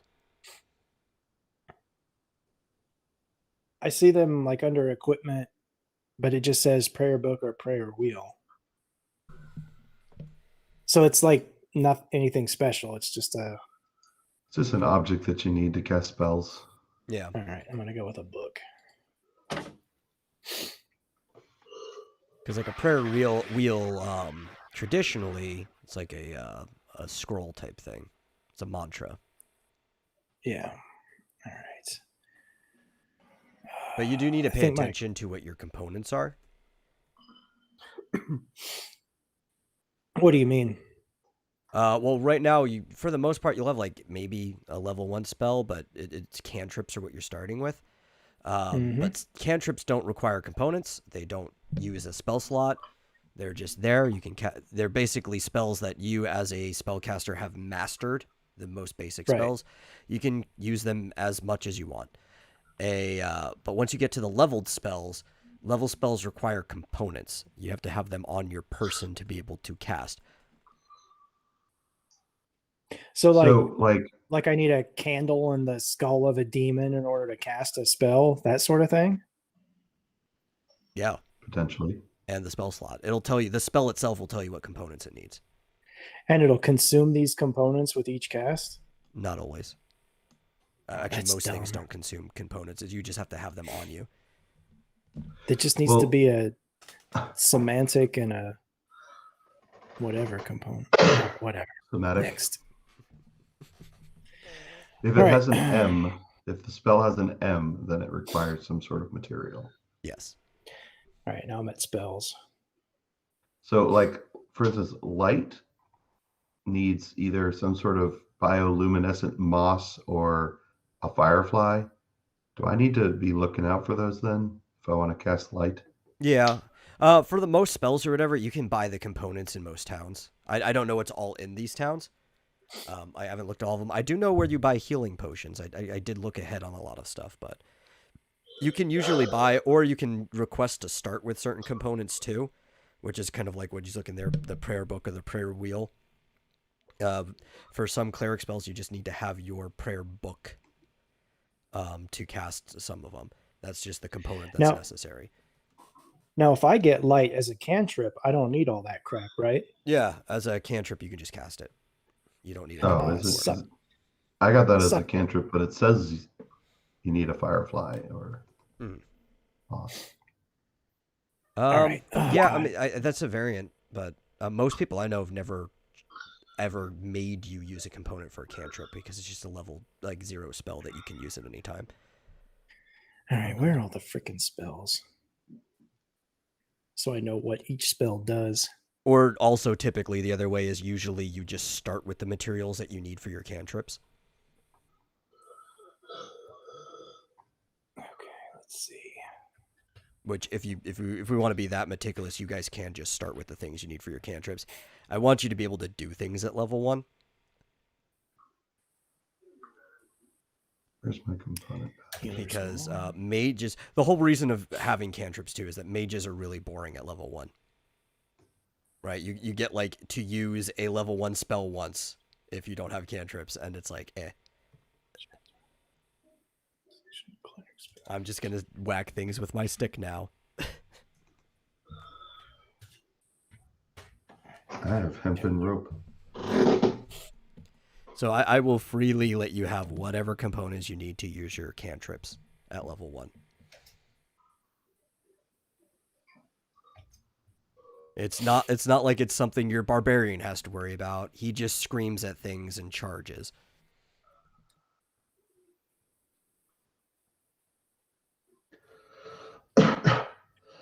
Spell description. Should I switch to a fighter class? I feel like we have too many mages. That's up to you. Oh, here we go. What class is Rick? He's a rogue. All right.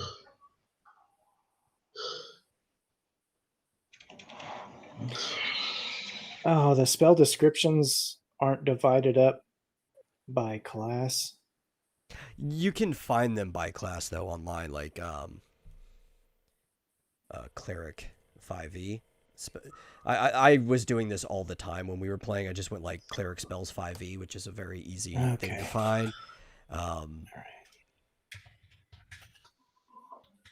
You should be able to, as a cleric, start with Guidance, Light, Mending, Resistance, Sacred Flame, Spare the Dying, or Thaumaturgy as a cantrip. Right. I just want to know what these stupid spells do. Not the best, but one of the few good ones I could find for that picture.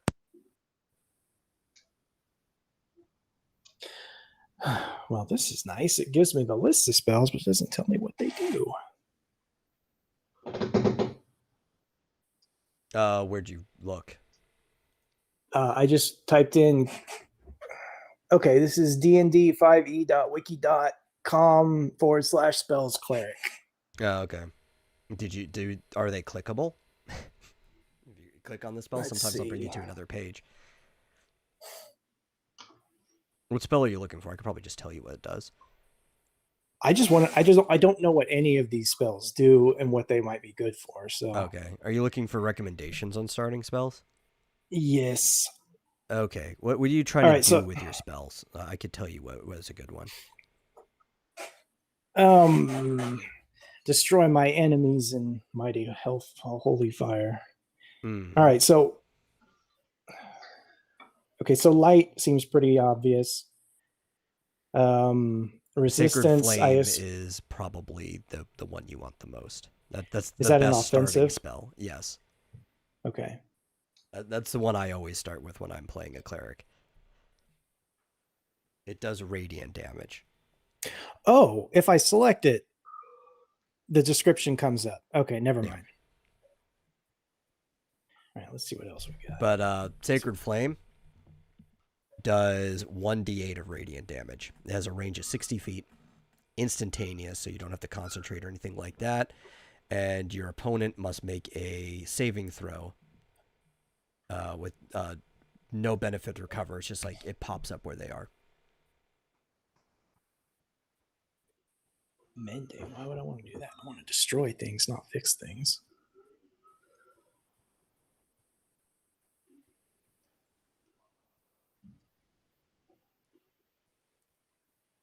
And it's a dexterity saving throw for the target, too. Because it's like them trying to jump out of the way. So sucks to be undead or enemy casters. Mm-hmm. I was playing a cleric with a... because we had a light crossbow option when we were playing. I'm like, oh, if you're going to give me a light crossbow option, I'm taking it. Stupid DM. So I was just standing back as a cleric with a crossbow.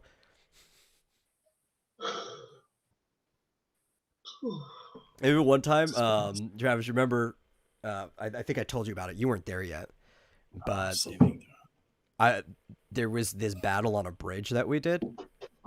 And they hoisted me up onto like the arch in the town's gateway. And I was just sitting up there. And I blinded the opponents because I casted light onto the bolt from my crossbow and just like shot it right in their face. So all their ranged people were shooting with disadvantage because there was a bright light like right in their face. And then I could see them too. So who is Nunya Biznaz? Is it someone we know? Timothy. Timothy. You need another username because people keep following him into chats.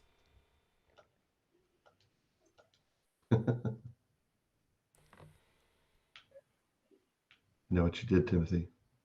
Okay, I think I've got all my stuff done now.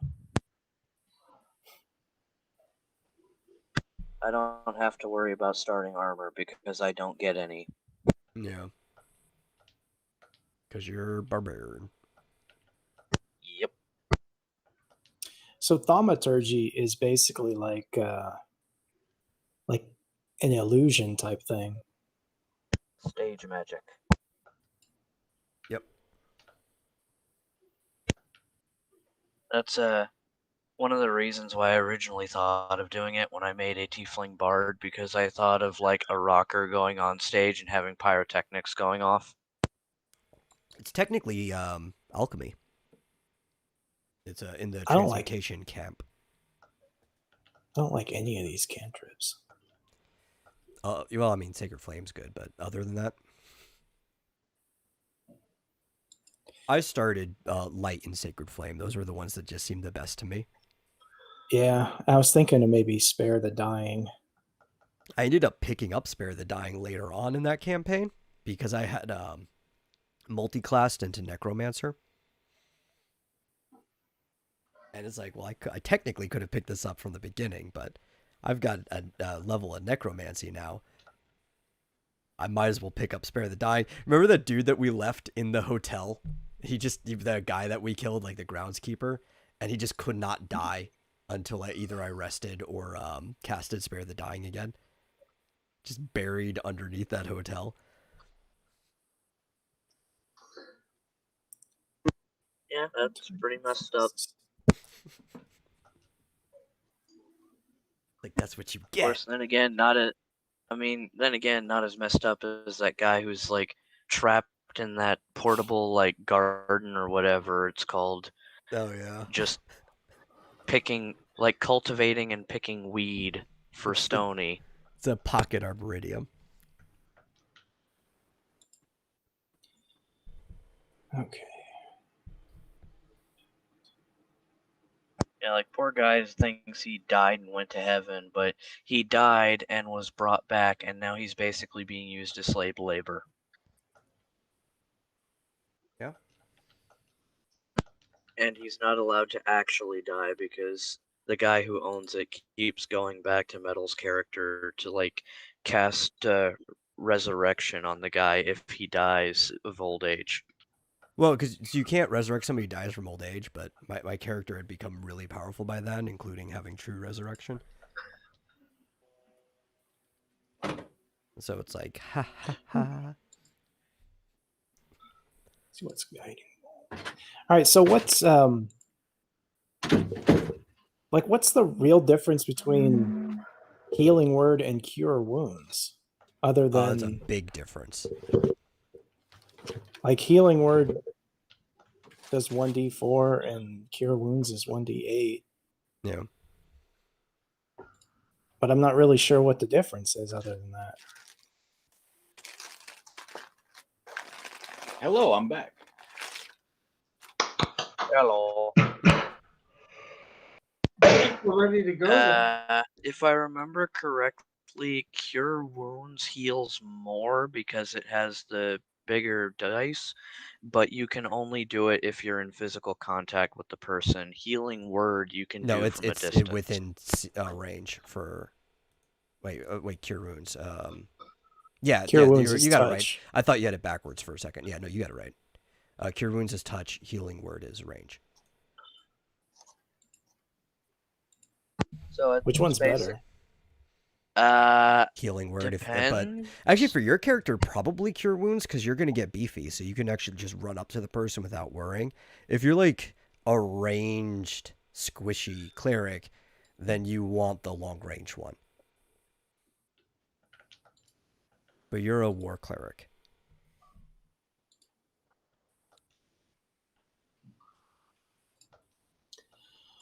Okay.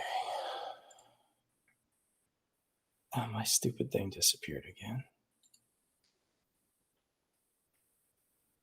All right, Shield of Faith, Guiding Bolt. Let's see what this is. And it is going to benefit from your spell casting ability modifier. So as a cleric, your modifier is Wisdom, but you have like a stupidly high Wisdom.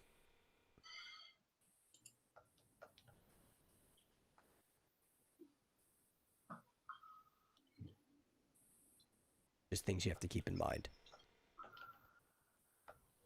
Ooh, Guiding Bolt looks pretty good.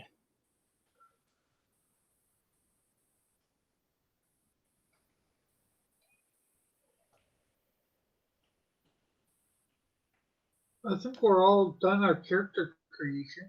Or are you, Flit? I mean, Flit's still picking his spells. Oh, okay. I didn't realize. Whatever, if you want to quit, I can just do this shit off stream or something.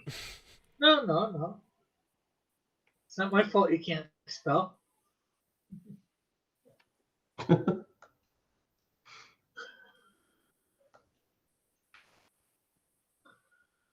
You can speak, but you can't spell. Well, are we actually going to be doing something today, or just? I don't know. We might. Who knows? I knew most of this was going to be character creation because it takes forever to create characters. Like, that's just how this game is. The fuck is Bless?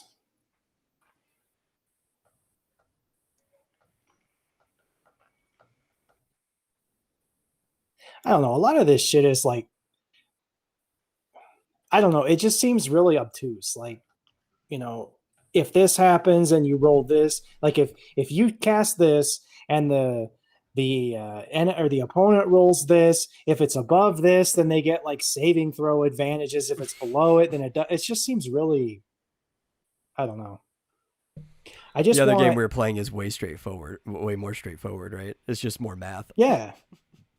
Well, it's just, I don't know. This is more dice rolls. The other one's more math.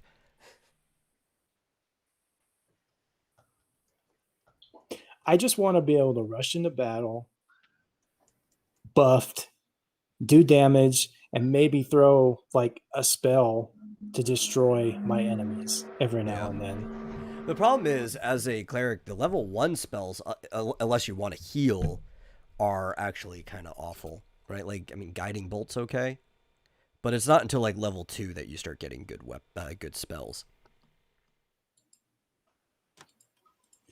Ugh. And I hate it, like... Or level 3, when you get my favorite spell. Well, does this anywhere say what you need to get to your level 2 for experience or whatever? Marsupial, what's your favorite color?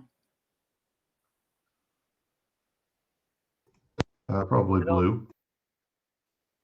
I'm looking right. Okay, so like, okay, reading the description of Bane, right? Yeah. Up to three creatures of your choice that you can see within range must make charisma saving throws. Whenever a target that fails this saving throw makes an attack roll or a saving throw before the spell ends, then the target must roll a d4 and subtract the number rolled from the attack roll or the saving throw. It's like, what the fuck are you talking about? Just tell me what the fuck this fucking spell does. Holy shit. I'll tell you what I did when I played when I played a character that had spells, I would look at what the spells do, and if it looks super complicated, I wouldn't pick that spell. Because it's going to make your gameplay very unfun. I can explain Bane to you. Well, this is already unfun. One thing to remember is Jesus like Christ. if the spell doesn't have a chance to hit, but instead has like a saving throw, just remember that's math that metal needs to do, not you. This is true. Whatever. Where's inflict wounds? That sounds like it deals damage. Oh, now we've got melee spells. Wow. God damn.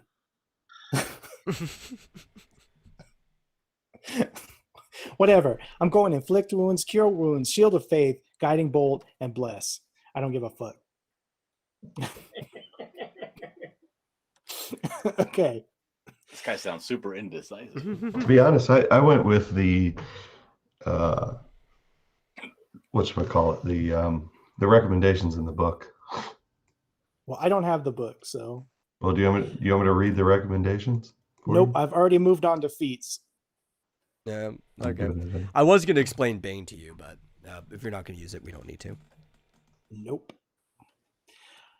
This book there- happens to be the bane of his existence right now. All it says under feats is you really haven't done that much yet. Yeah.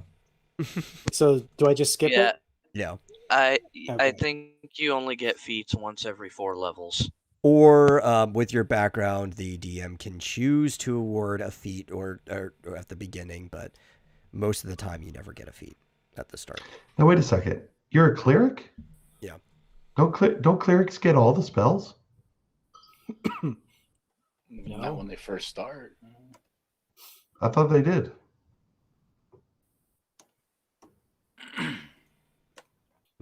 Double I'm pretty sure a check. cleric can cast any cantrip and any level 1 spell. Well, I only We'll go get back 3 to the cleric cantrips and page. 5 level 1 spells. So, Yeah. holy shit. I've got to fill out all this stuff? Height, weight, eyes, 2, hair. Yes. If you don't think too much about it, I got all that done in like 4 seconds. Yeah. Okay, you get 3 cantrips. Yeah. And you get 2 level 1 spell slots. But you can cast any level 1 spell. The only difference is you have to make sure you have the components for the spells, right? Well, it lets me select 5 out of the entire list. Well, that's just like you're active, but you can change those at any time. Yeah. Oh. So like that's like my prepared spells or whatever? Right. Yeah. Yeah. Now, a variant that some people do is when they don't want to deal with components, there's like, okay, you have the number of spells that you have spell slots. That's like a way of balancing it. But if we're going to be using components, so you can cast any of the spells. You just have that many spell slots in between rests. And you have to have the components for the spell you want to cast. So you still are limited to the spells, but some of them you can share components, so... Yeah, it's basically just what you think will be useful, so you stock up if you want to use it. But at any time, if you feel like that spell wasn't as useful as you thought it would, you can just swap out a different spell. Yeah. Like, I'm not Right. getting Whereas- those components anymore. Screw that. Yeah, Yeah. it's not like Final Fantasy where you pick a spell and then you're just stuck to it. Yeah, now that is the case if you're like a wizard or a sorcerer. You get a certain number of spells, and if you want new ones, you have to learn them. Yeah. But that's actually how Yeah. I had to play it the last time we played, because my brother was like, we're not dealing with components, so you're just getting the number of spells for your spell slots. I'm like, that's fine. If I don't have to play with components, I'll take that sacrifice. Yeah. Until Oh, wait. Unless you have a holy symbol with you. Because clerics can use those as a channel. Yes, which is why he wants his prayer book. That was one of the options we were talking about. Okay. Then yeah, he doesn't really have to worry about the components either. Yeah, you do All right, where have do a I prayer find book, cool? right? Yeah, prayer book. Okay. As long as you have the prayer book equipped, you don't need to use components. You can just use the spell. All right, where do I find cool avatars? Anywhere. I mean, is there like a list somewhere here that I choose from, or do I have to upload them? I personally just looked on Google for Dragonborn Barbarians and then just found the one that I liked the best out of what I could find, saved it, and then uploaded it. Is that under bio and info? You click the edit button. Yep. All right, Metal. I Yeah. gave you my avatar in the Final Fantasy RPG Twitter Okay, DM. I'll go look. Or for do it. I upload it to the thing? You should be able to upload the that profile picture directly. Tokens, I think I might have to add. Are you a human, Flit? Yeah. I do have tokens Oh. that are like given to us that I can add to things.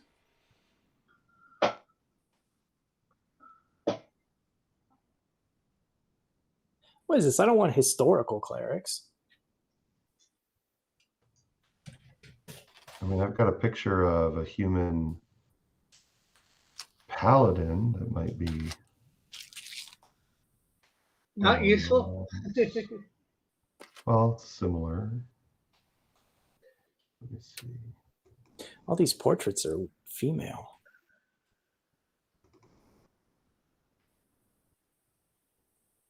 Oh, he looks like a young Gargamel if he still had his hair. Is it letting you upload? Like... Did you do it yourself or? I'm trying to still find the thing where it's letting me upload or even the ability to upload. I don't even see like a blank spot for like. I have like one for character appearance, but that's for typing in a description. Yeah. There's an edit button. Where's your the late Silas? If I Yeah, hit edit. Yeah. When the bio and info tab is open, you can just hit the edit at the very top. Edit. Oh. Okay, so I should make a. This is gonna be for just his face, right? No, this is just gonna be the profile image. I don't know what that means. The one on the bottom of the screen with just his face. Yeah, the one on the bottom of the screen with like the one I've got. Okay. Yeah. Let me go make a new file then. Let's see. But like I can drop tokens down and we can set them to your characters. These are just like top-down things.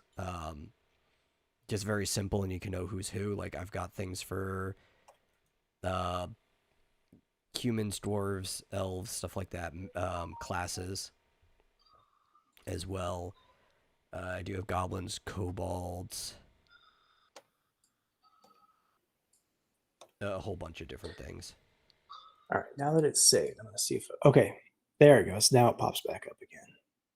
Oh, I was muted. Flit, I put a character in in the DM group if you want. Oh, okay. I'll check it out. Or you could stick with it. You got. Yeah, I'm just going to use this temporarily. This was the first one I saw that wasn't a chick or wasn't really crudely drawn. The one I put in has a transparent background. Wait, which group?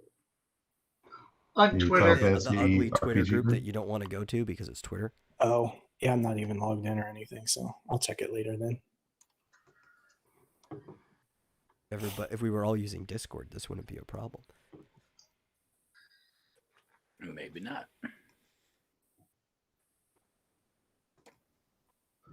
I didn't like do a background or anything like history and stuff like that. I didn't see where to type that stuff in. So you don't really have to. I mean, you kind of rolled your background for the most part, right? Yeah. Oh, I guess under bio is stuff to add. All right. So how do I know how much gold and stuff I have? Did it not give it to you based on your selections? I think with whatchamacallit, getting the Explorer packs and all that, I don't think you got any gold to start out with because they say you got basically everything you needed. No, you should still start out with gold. Yeah, with Is it attributes and abilities? Where is that listed? Everybody starts off with a petty amount of gold, no matter what they pick up. Okay, because I have right under your zeros. attacks. Right under your attacks and spellcasting. I have 0 as well.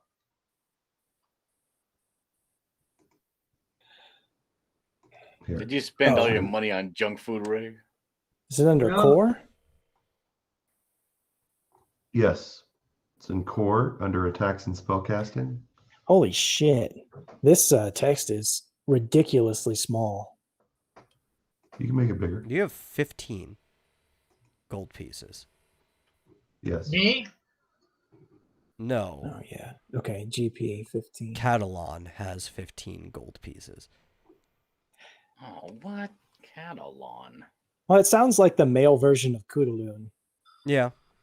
I can see Okay. that. Who's How Catalan? many gold pieces should I have then? I'm looking. Let me tab over. No, that's Gaul. I'm looking for Mac, who doesn't have a picture yet. And Mac Mine says has... It actually does say 0. Why would you have 0? How do you have 17? He probably should have 17. I don't know why he has 0. Rick, did you accidentally, Well- like, delete the gold that you had in there? Oh, Well, I it's just always 0. well, I just mean that when I looked up how much like gold you're supposed to start with, there's a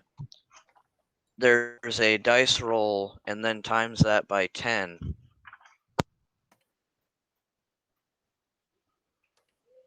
Yeah, I don't Okay, know. Where's 9:15?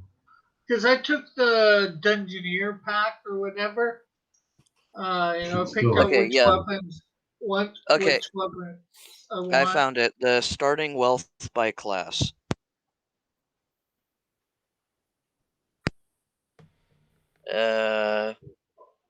Yeah, because mine as a barbarian is 2d4s times 10, Yeah. and then I got an overall of 6, so that was 60. But then I had plus 10 because of my background. The Dungeoneer pack says 12 GP. Does that mean I get 12 GP gold pieces? With That should be 12 plus your starting wealth. Okay. Are you saying we Uh, should have rolled for gold? Yes. Okay. Yeah, Yeah, I didn't see that everybody's option supposed either. to- So Okay. Okay. What are the? Just everybody tell me your class, and He's a I'll tell cleric. you what you're supposed to roll. Give him the roll for the cleric. Cleric is 5d4, and then take the result times 10.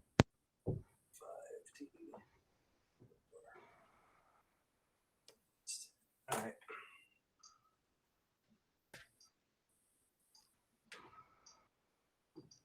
Stupid thing.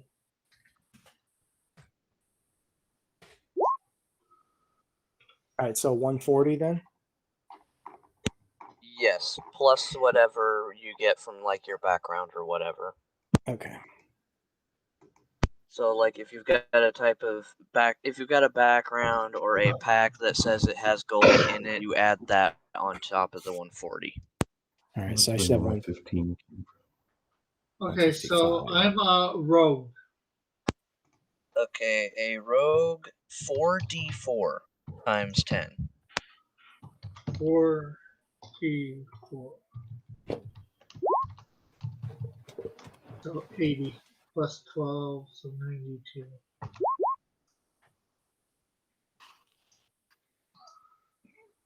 Anybody else need their starting wealth rolls? Mm-mm. Oh, got it.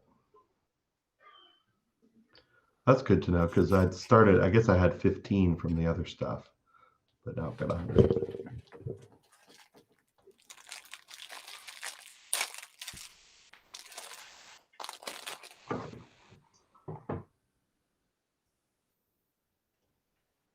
What about ammunition? Like I've got 20 crossbow bolts. Do I need to keep track of that? Yes. Okay, fine. What is with Dillard's picture? What do you mean? What is this picture?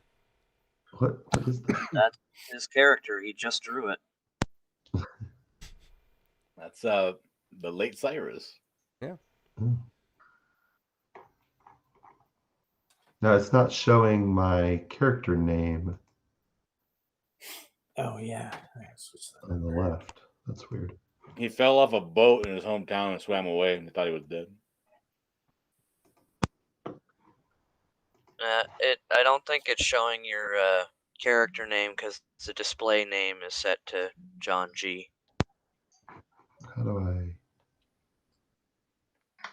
change that? Probably the. It's under the little gear icon settings, and then my Oh. settings, then display name.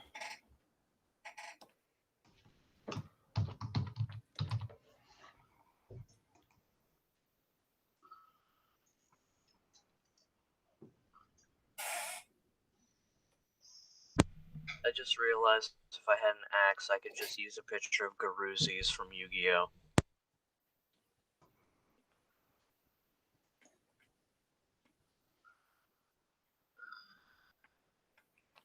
I wanted my character to look like George McFly.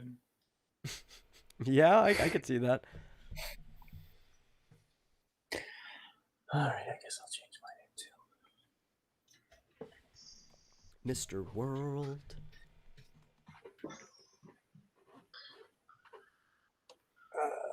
Save.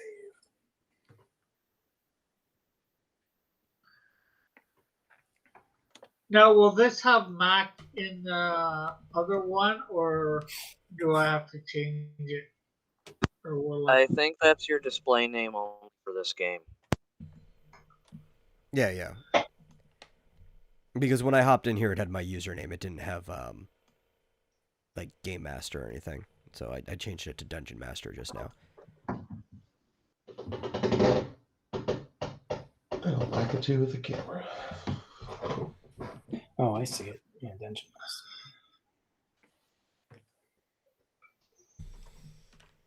Master.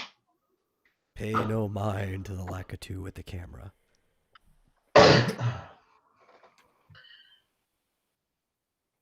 Mac. Cryus. Also, Dillard, if those images are taking up too much on your screen, you can go to the options in the gear panel, and you can set it to names only. Or just small. Or small. Yeah, whatever. There is a drop down near the bottom.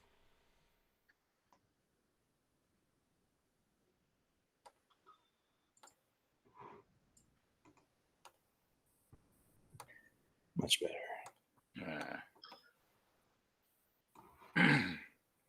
Italian? That way they're just not taking up your entire screen, you know? I like looking at what my teammates look like. Yeah. Okay. What is the purpose of this Lakitu with a camera? That's the cameraman. That's what allows me to stream without you guys seeing the DM screen. Ah. Yeah, it's the audience perspective for his streams. Yeah, that was the workaround. I'm like, man, I really want to stream this stuff, but I can't let you guys see what I see. That would ruin things. I would definitely be looking at that. I know. Almost everyone would be. I would say, nah, that takes all the fun out of it. But in secret, I would do it. Plus, it would ruin it for the audience, too, because, you know, there'd be no surprise on their end. Yeah. Okay, so everybody's got their stuff? Are we all done with creation? People got their gold? Yeah, we're missing somebody here, I think, in the game. Oh, Dillard's character. Well, you know, his connection comes in and out. What happened? Did they log me out? Well, you're always going in and out. I forgot. That's Once you realize it was your character. Yeah, no, his character's there. Okay, so it does seem like we have everyone. How come you guys couldn't pick easier names to say? You want to go all, you know... Well, Rick picked a really easy name to say. It's literally one syllable. The same with Travis. It's Mac and Gall. What the hell is that character? Gall? You have some gall. He's a barbarian. Looks like a lizard. Barbarian. That's a dragonborn? I just decided, you know what, screw it. I'm just going to use a picture of, like, the Garuzzi's action figure. What is your race? Goddamn enough. Dragonborn, You went but that's Dragonborn. basically, that's basically the closest I can get. Oh, the nerve. Okay.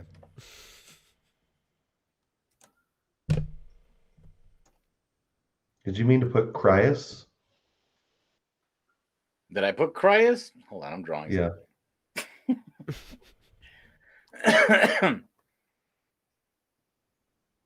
Oh shit. No, I did not mean to do that. Should be Silas. Okay. Well, Is if Fletch everybody's ready. Italian?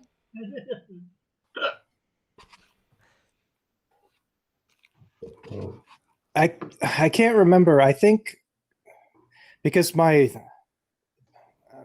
Kudaloon is a name I always pick for my melee sorceress, and I think it's Mongolian. So I wanted to try to make a male sounding version of Kudaloon. So I picked Catalan. Catalan? That's how I'm pronouncing it. Catalan. That's Okay. perfectly fine. I can only think of like 2 or 3 ways that you could pronounce that, maybe 4, depending on which syllable you stressed. And you're the one who named it, so let's we'll go with whatever you say. Where is... Here we go. You could have called yourself Batu. Genghis. Bucci? Batu Baruka. Borti. Looking for the adventure begins. This is where we're going. There's a bunch of small, simple Mongolian names. Yeah. Okay, so this is the Sword Coast. Is this area. Looking for the actual start of the adventure.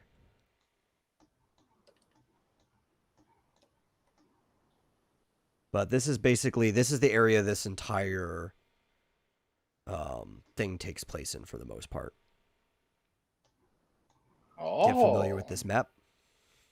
This is what you'll be going So down. we've only basically got this map except for the Yeah. plating maps. To give you guys a little background, 5e in general takes place in a world called the Forgotten Realms.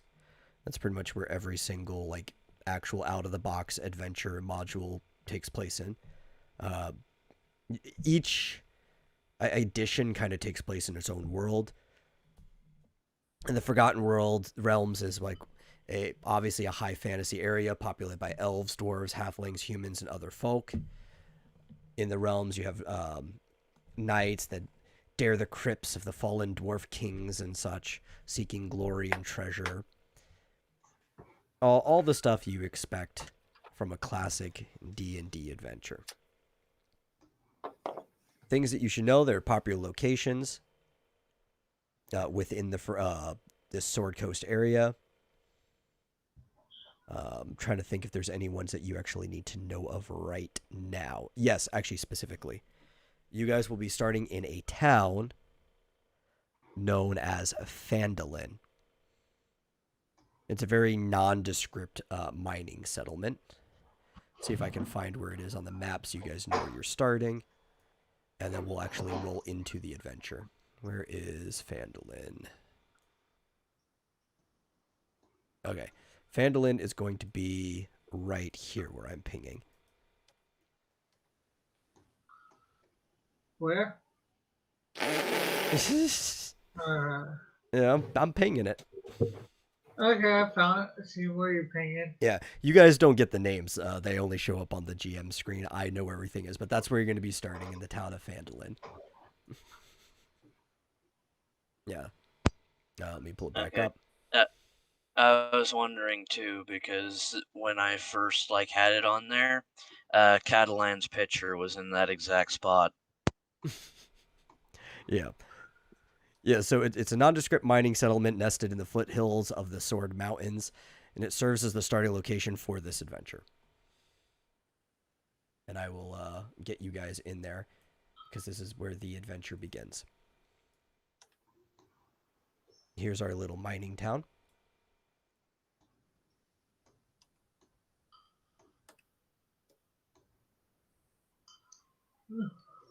Yep. So looks bigger than most of the Final Fantasy towns.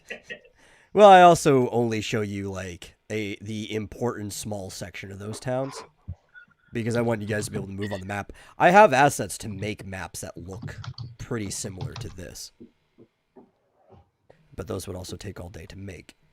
So, nestled in the rocky foothills of the snow-capped Sword Mountains is the mining town of Fandolin, which consists of 40 or 50 simple log buildings.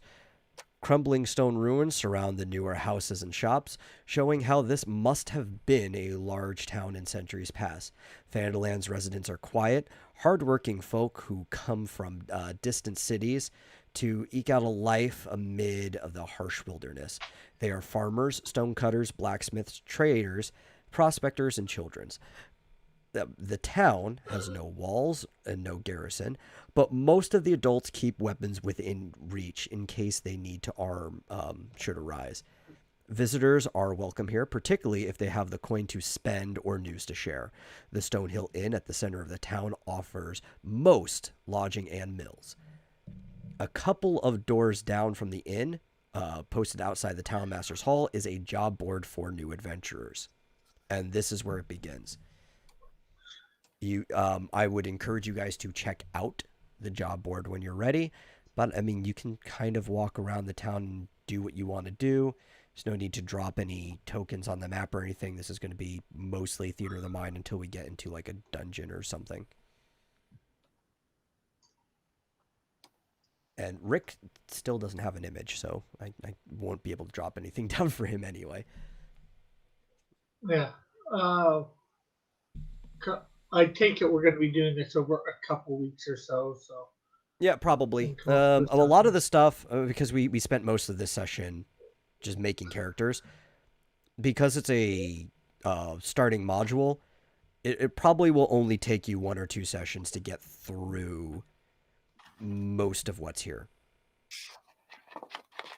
Maybe more depending on how fast you go through things. This is supposed to branch out into 3 different adventures. So keeping the same character all along? Or? Well, if they survive that long. Okay. So you probably should at least put some type of default image for your character, Rick. Yeah. Well, I will get something for sometime between now and hopefully whenever we play this again. Well, not that we're not starting stuff right now. Well, yeah, we are doing stuff. So what would you guys like to do? Would you like to check out the Townmaster's Hall to the bulletin board? Would you like to see any of the places? I can tell you there's the Stonehill Inn. And if you guys want to inquire, you can find out easily what other things are in town.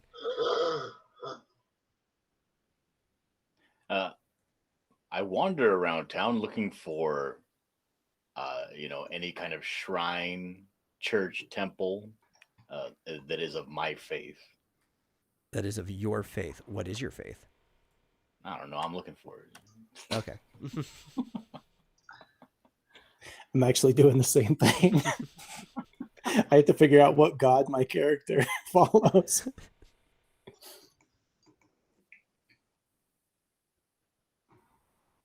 While they do that, is there anybody else looking for anything? Because there is a shrine in town. I'll tell you if it's of your faith. If it is, you should be able to recognize it without needing to inquire from anybody, because these shrines typically have some type of marking or statue on it that immediately become apparent to their followers. Yeah, I don't know where I would find my faith anyway. Never mind.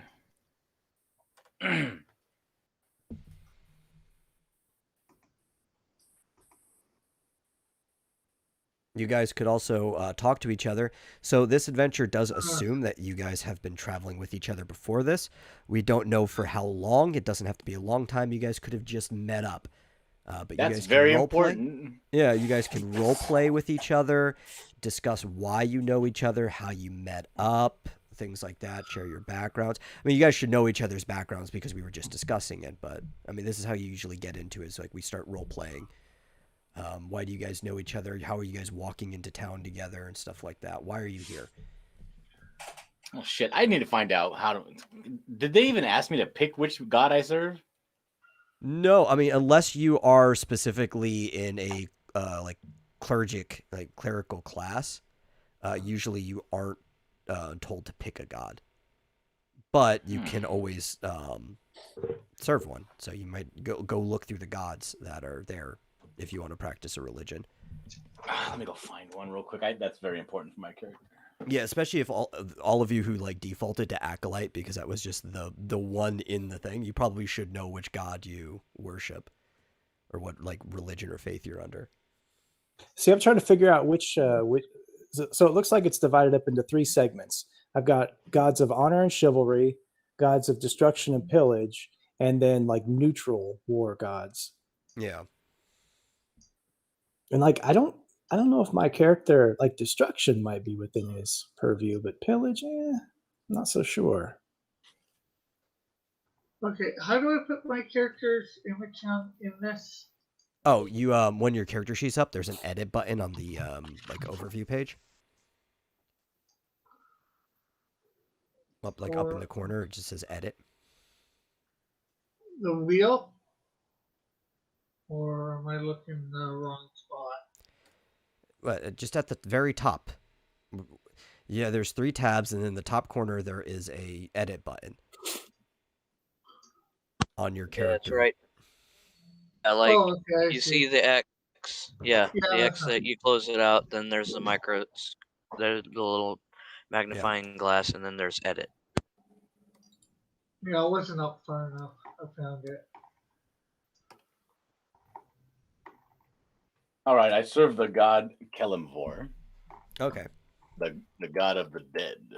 God of the dead. For some reason, I highly doubt that's going to be their shrine. Oh, not the god of the dead, the god of death. And the Yeah, symbol that's for my actually church is an very- upright skeletal arm holding balanced Yeah. scales. It's very important to differentiate between God of the dead and God of death.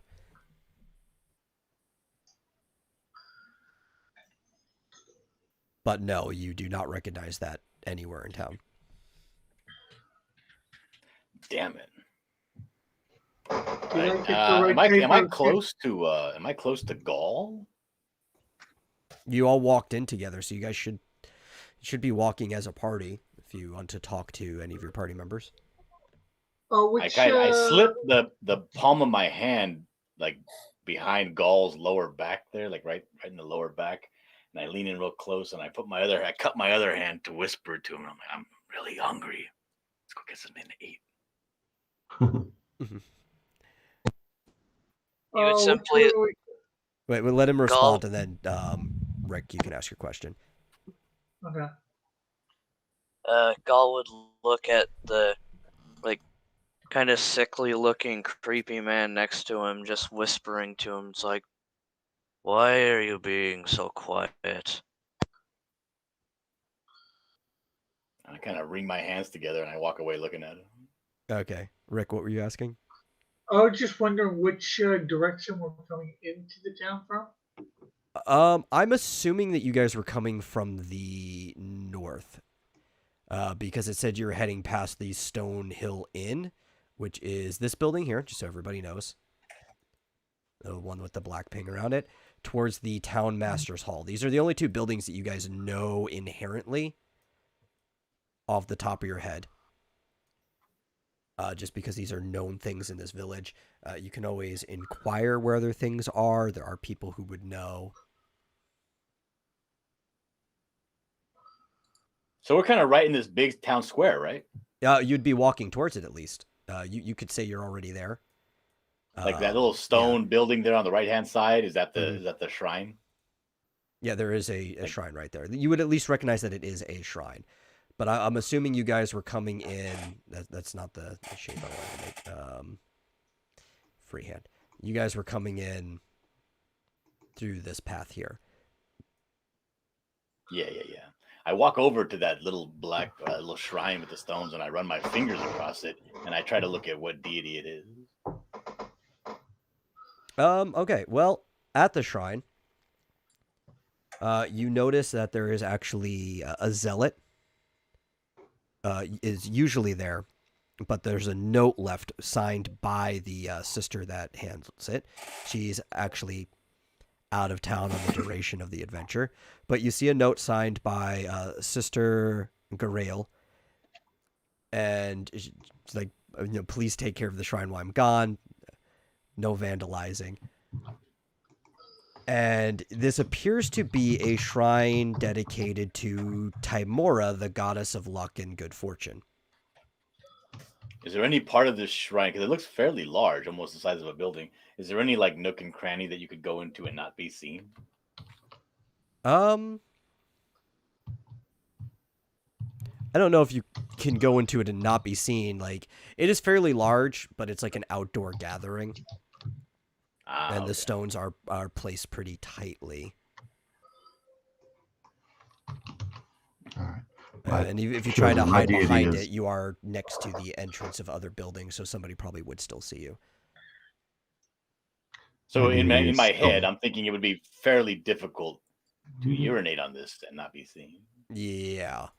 What are you asking, Marsupial? Nothing. Oh, you picked your deity, I think? Or you're saying something along that. Who'd you pick? Sylvanus, god of wild nature. Oh, nice. True neutral. I'm actually here looking for my father. He's been missing.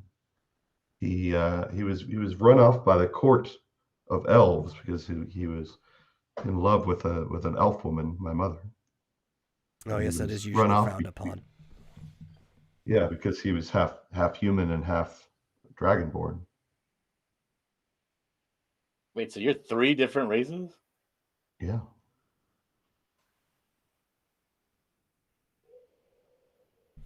I'm a quarter dragonborn. I'm a quarter dragonborn on my father's side. On my father's side, that's right. And he's been missing because he's run off. And I'm that's not how that works, Rick. Half elf. I only have 2 parents, not 3. Yeah, but you said your dad was 2 things.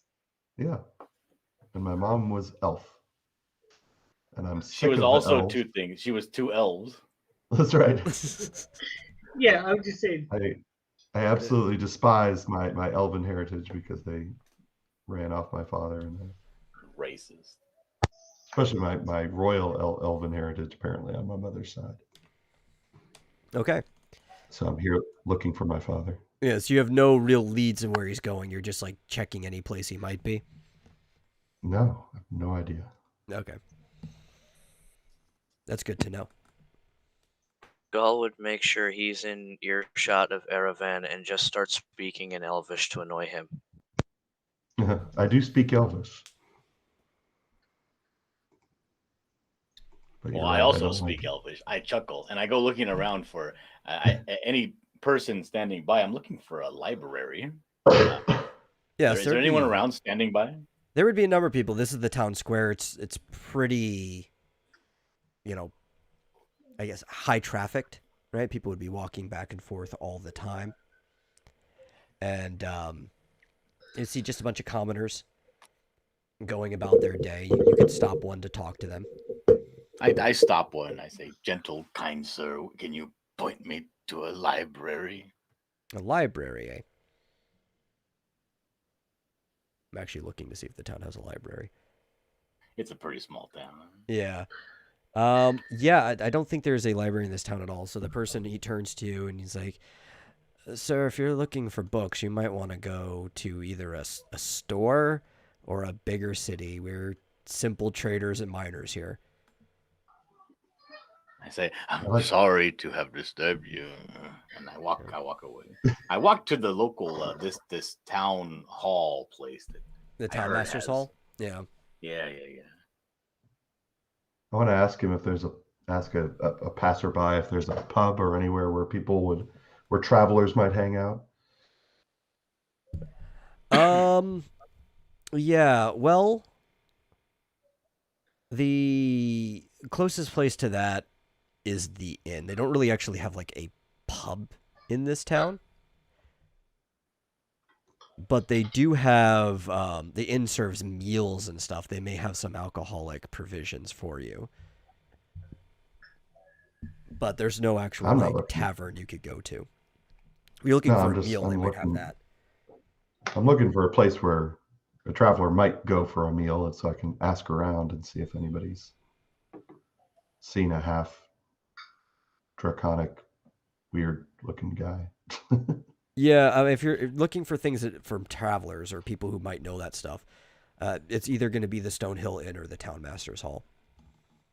We, as his traveling companions, know he's looking for his father, right? It depends. Has he told everybody? Yes, I've told you all. Okay, then yes, you all know. Yeah.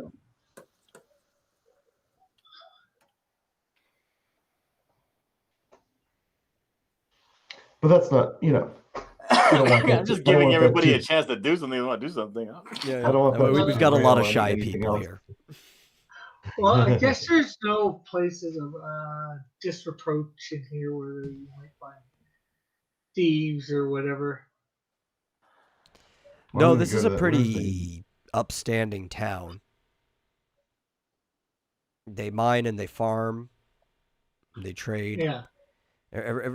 I mean, people have their vices, but other than that, it's just your little old town in the middle of nowhere.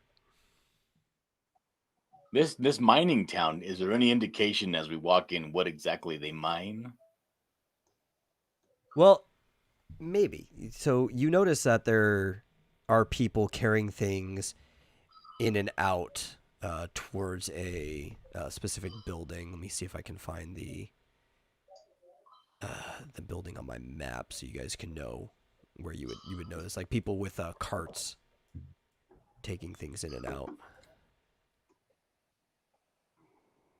Where is it? Here it is.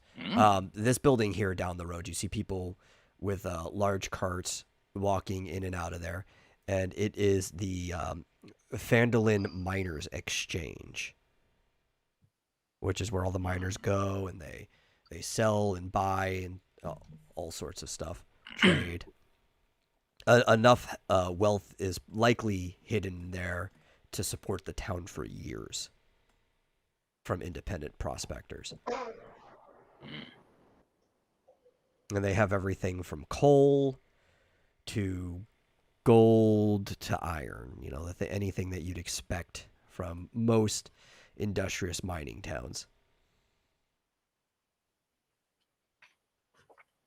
All right, and it's that red building you said that had the bulletin board near it. Oh yes, the Town Master's Hall.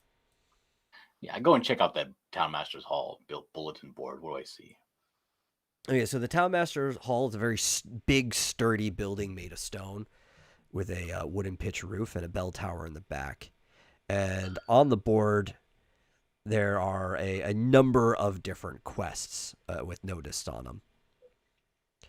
But there are also... them, but my hands are actually on the paper as I read them.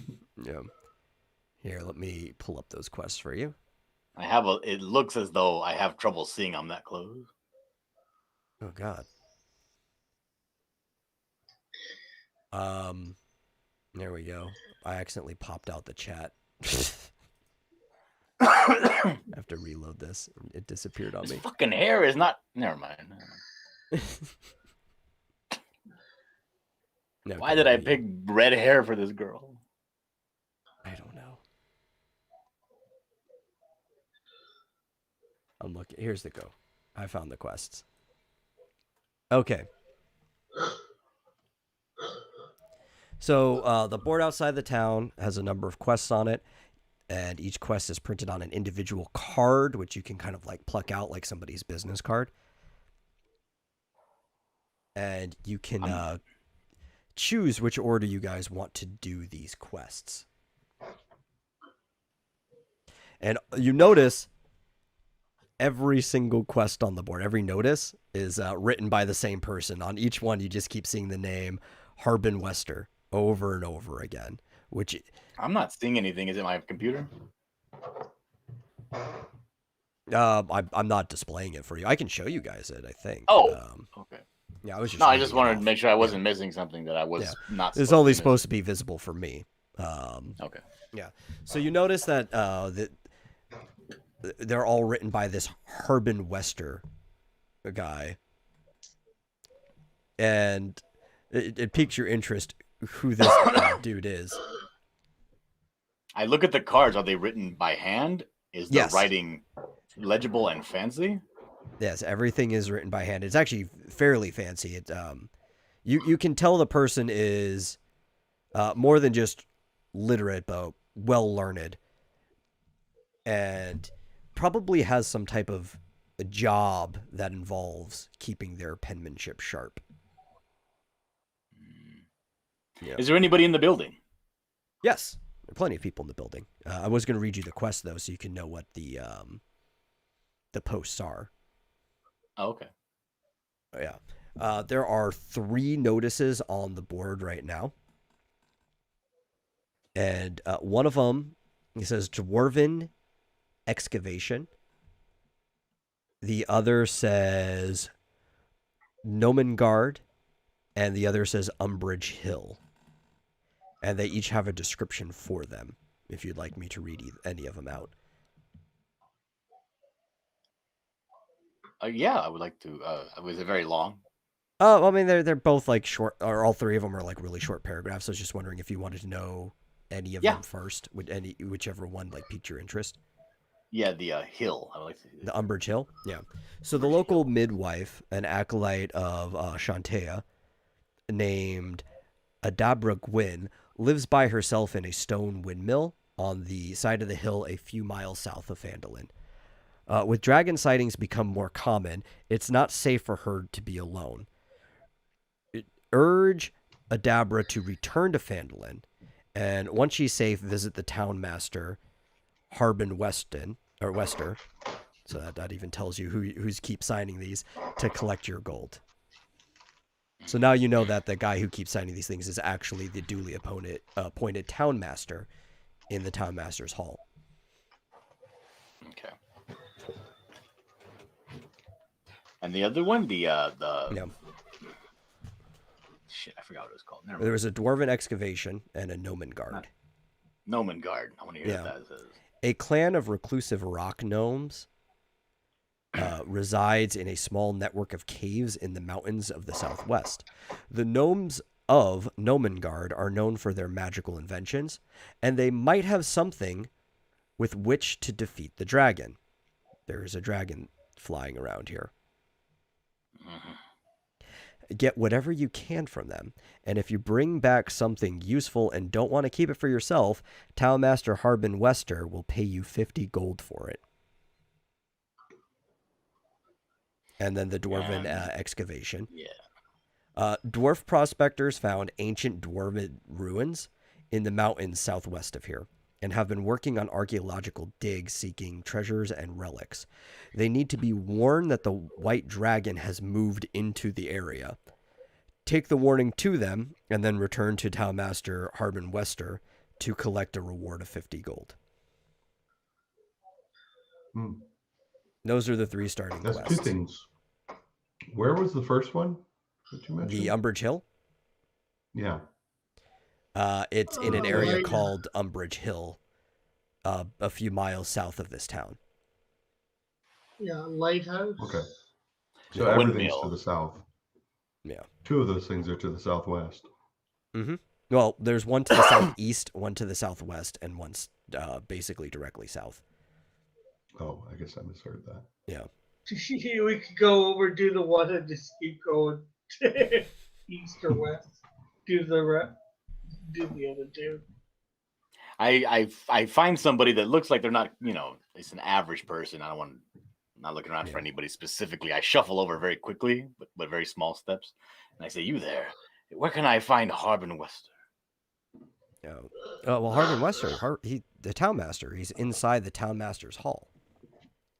That's where we're at, right? You're right outside of it, yeah? Oh, I'm outside of it. I'm not in the building. Well, yeah, that's where the board is outside of the hall itself. Oh, okay. Yeah. Is there like a store or anything like in town as well to buy things at, like a general store or whatever? But you don't even know what quest we're gonna go on. How could you pick what you want to buy? Potions and all that, for reviving and all that. How? With your 0 gold? Hey, I got 92 gold.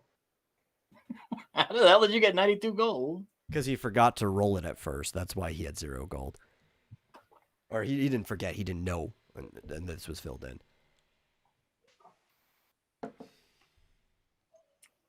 So what are you asking for specifically? That was appropriate? You want potions of healing? Well, I guess, yeah. I was just wondering whether there were any stores, I guess, any type of stores in town. Yeah, there are store locations in town. I say that we go and we tell the miners about this danger. On the way back from there, we stop at the old woman's house and see if we can convince her to come with us back to town. Yeah, but to answer Rick's question, there's a place in town that actually, can you even see it from here? You may have to ask somebody. I might not be able to tell you this because you'd have to be within. Oh no, you would have passed it on the way up here. Yeah, and there's a big sign on it, so there's no way you wouldn't know what it is. There's a place in town called Barthen's Provisions. It's a general store that is stocked with several different things.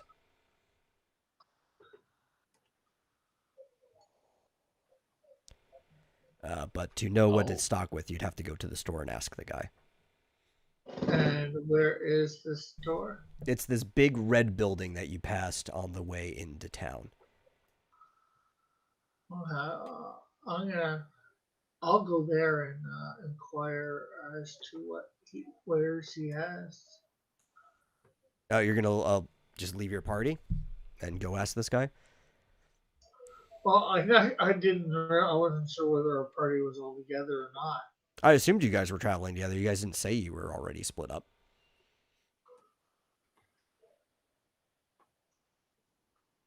I mean, you guys can totally split up. Go do your shopping. We'll all watch you shop. Go ahead. Well, I'm not necessarily going to shop. I just want to know what there is. That's what shopping is. Yeah, it's just window shopping. Okay, window shopping, heck, we all want to be prepared if we go out on a mission or whatever, in case we encounter any ghouls or whatever. If he's doing that, Gaul is going to move over to Catalan, and he kind of mimics how Silas went to talk to him earlier with his hand on the small of his back and cupping his hand, which is very awkward since he's about 6'11". And he just goes, "Why do humans speak in this manner? Is this a normal thing?" Oh, sorry. I was muted. What? Who are you? Are you a necromancer? No. What is a necromancer? Heathens. Heathens that I am here to root out. If you're not a necromancer, I have no business with you. Even though you're traveling. New question. New question. Oh, are we all together? Yeah, you guys have been together. Well, okay. See, I missed a lot because I was trying to figure out which god my character followed. So I was looking shit up. No, I said you guys all came into town together. I don't know why you guys are together. You guys had the opportunity to talk to why you guys have been together, but the campaign assumes that at least the starting characters in the party have been traveling for a little bit. We don't know how long. You've just been traveling together. Oh, okay. We met each other on the road somehow. I can still go with that and just say that I haven't really talked to him that much during this time, because then I can just go, okay, new question. What is a heathen? I actually don't know the definition of heathen. Well, you gotta remember, my character's kind of stupid. Just a little bit. They're wicked, wicked, wicked, wicked people. That's all you need to know. Oh, okay. Okay. That went well. I like that. So while you guys Jesus are conversing, Christ. Mac rolled on over to Barthen's Provisions to talk to the store owner, the proprietor, Elmer Barthen, who is a lean and balding human man of about 50 years. And he's got a couple of clerks there with him named Ander and Thistle, who help load and unload the wagons. They're actually currently doing that right now. They're restocking as you walk up. But Barthen is around, so you can engage directly with him as the store owner. And you can either, ask about the wares, engage in friendly conversation. They might tell you something about the area. I guess I'm going to approach him first and say, what was his name again? Barthew or whatever? His name is Elmar Barthen. Elmar, Barthen, you have what wares do you have here for me and my travelers maybe needing something before we go on a mission? Go on something about some miners or dwarven miner stuff, or helping somebody to get back here. Oh, ho, ho, aren't you a strange-looking guy? But I'm not one to judge. We do love travelers here. They are what makes most of the money here at the general store. What specific are you looking for? We don't really sell weapons or armor, but you can get most of your, regular old gear here. We've got supplies, backpacks, bedrolls, ropes, rations, all the typical stuff you might need out on the road or camping. Okay, what sort of potions do you have? Oh, I'm sorry, we don't have potion? any potions. I do know of a lady who sells potions. She's kind of out of town. Her name is Adabra Gwyn over in Umbridge Hill. She lives in a big windmill. If you head down that way, she'll be glad to sell you some potions. It's not what I do. Okay. Thank you very much. Maybe some of us will be back for something or other. Well, you come back anytime. I'm glad to take your money and give you whatever you're looking for. Cool. How do you ping something? I forgot. You just click and hold, and the ping comes out. So I guess I rejoin my party and let them Okay, know. do you see this little house here This that one? I'm pinging? Oh, this one. This kind of like run down, dirty house. Yeah, it looks like a hole in the side of it, maybe. Even. Yeah. I walk there and I look around and in it. What do I see? Well, you don't see much. Does it look like Scraps somebody of lives there? stone, wood. No, it doesn't look like anybody's living there. There's a lot of ruins of houses here because this looks like it used to be a bigger place than it once was. Right. And most of the people living in good houses, you don't really see squatters. There's not really a lot of pass-through. You could probably sleep there for the night. I don't think anybody's going to stop you. You can't promise how good the rest is going to be. This wall or remnants of a wall around the town, are these like old ramparts, or this is like fieldstone walls? No, they're like old ramparts. Like I said, when you guys were coming in explaining the history, this used to be a much larger town, so they don't actually have their own ramparts, but there's like remnants or relics of a city of yore that existed prior to this one. Okay, I kind of shuffle around the streets. I'm looking for my party members. Do I find any? Oh yeah, like it's not a very big town, and you guys are familiar enough with what each other looks like that it's not hard to pick each other out of a crowd, and it's not even that crowded, so it's easy to just regroup if people walk in the streets. And also a question about the game. Mm-hmm. In this game, is it customary to have these things accomplished and then go to the town hall master, or is it customary to go to the town hall master before you endeavor on the quest? Well, the job board is kind of open, so anybody can just pick up the card and do it. You don't actually have to consult. What's his name? I just had it. Wester. Yeah. You don't have to. But he is going to require proof for payment, right? Yeah, yeah. If you would like to talk to him, it might be a better idea. Just to be friendly. I want to go in there and I want to talk to him.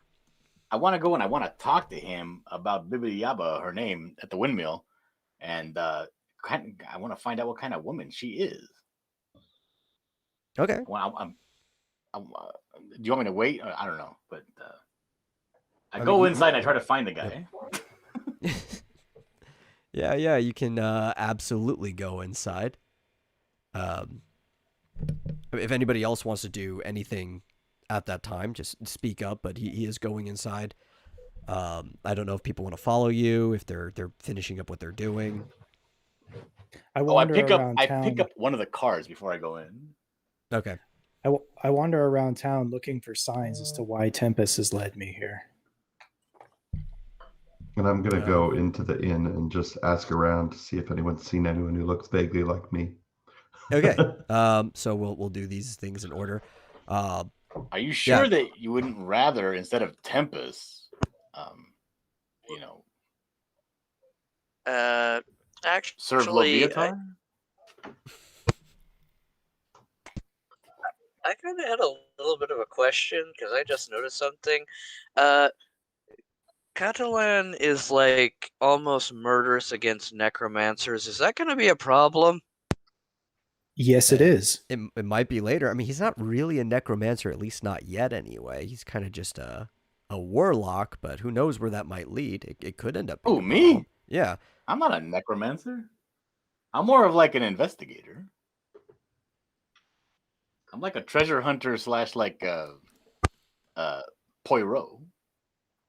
But you also like worship a god that necromancers usually worship. Yeah, but I don't like on Easter I'll go to church,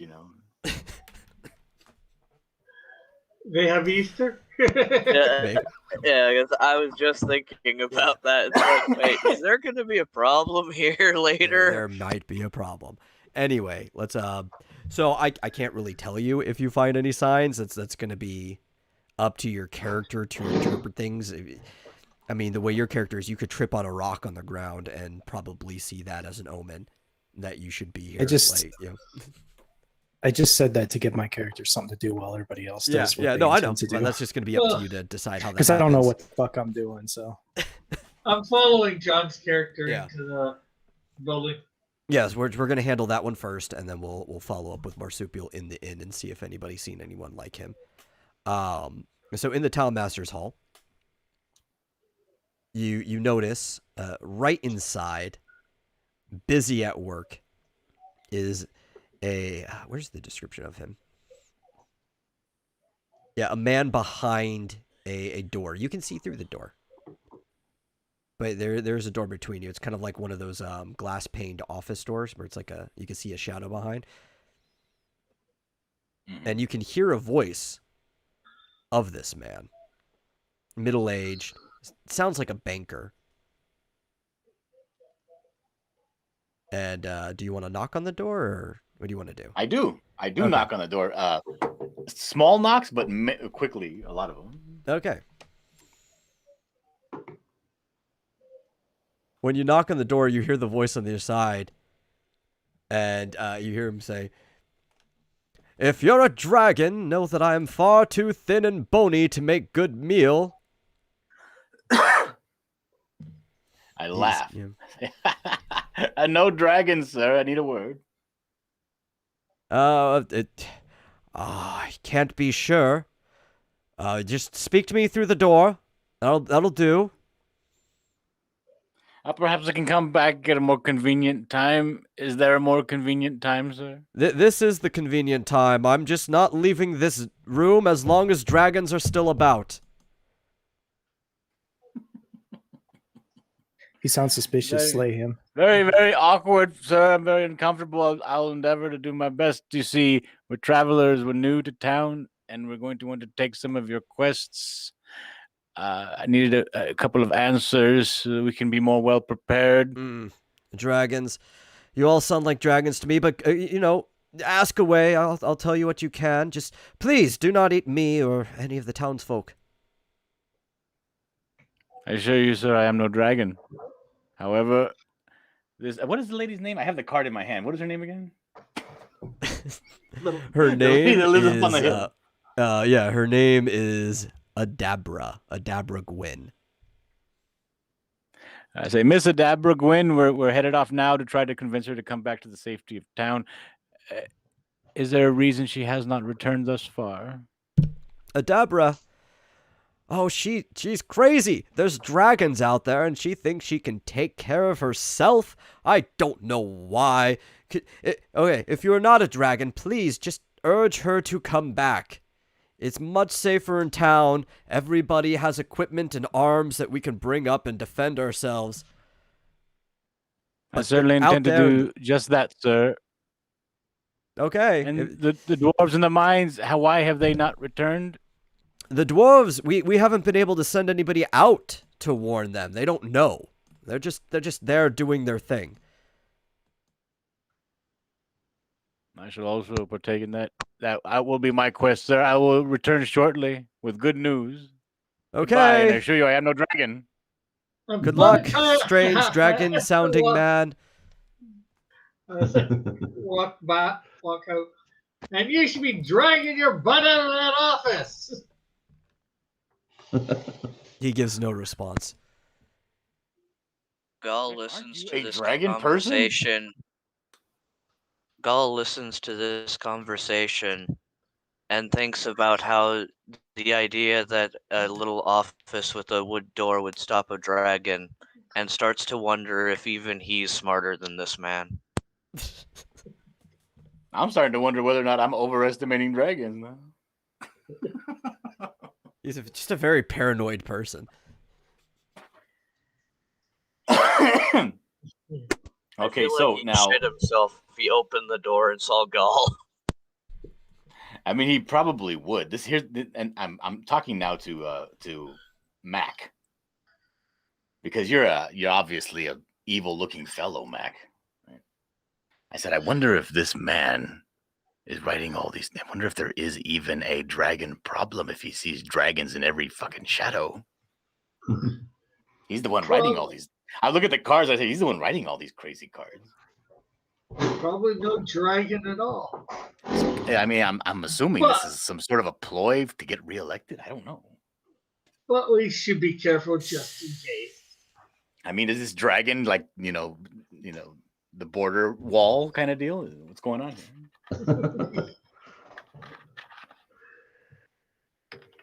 Well, I'm very suspicious. With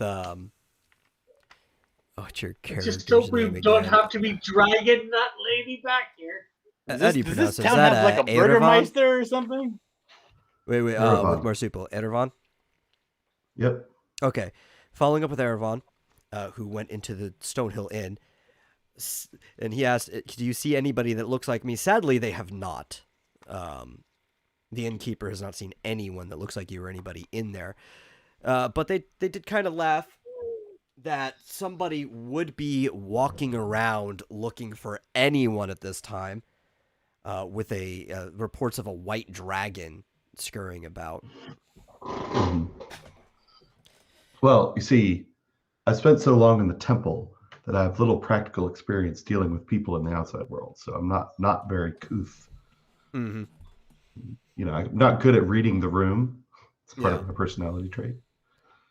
But while I'm in there, one of the patrons dropped a glass on the ground, and I saw that one of the shards clearly pointed to the south, and I'm absolutely convinced that that is a sign that my father is somewhere to the south.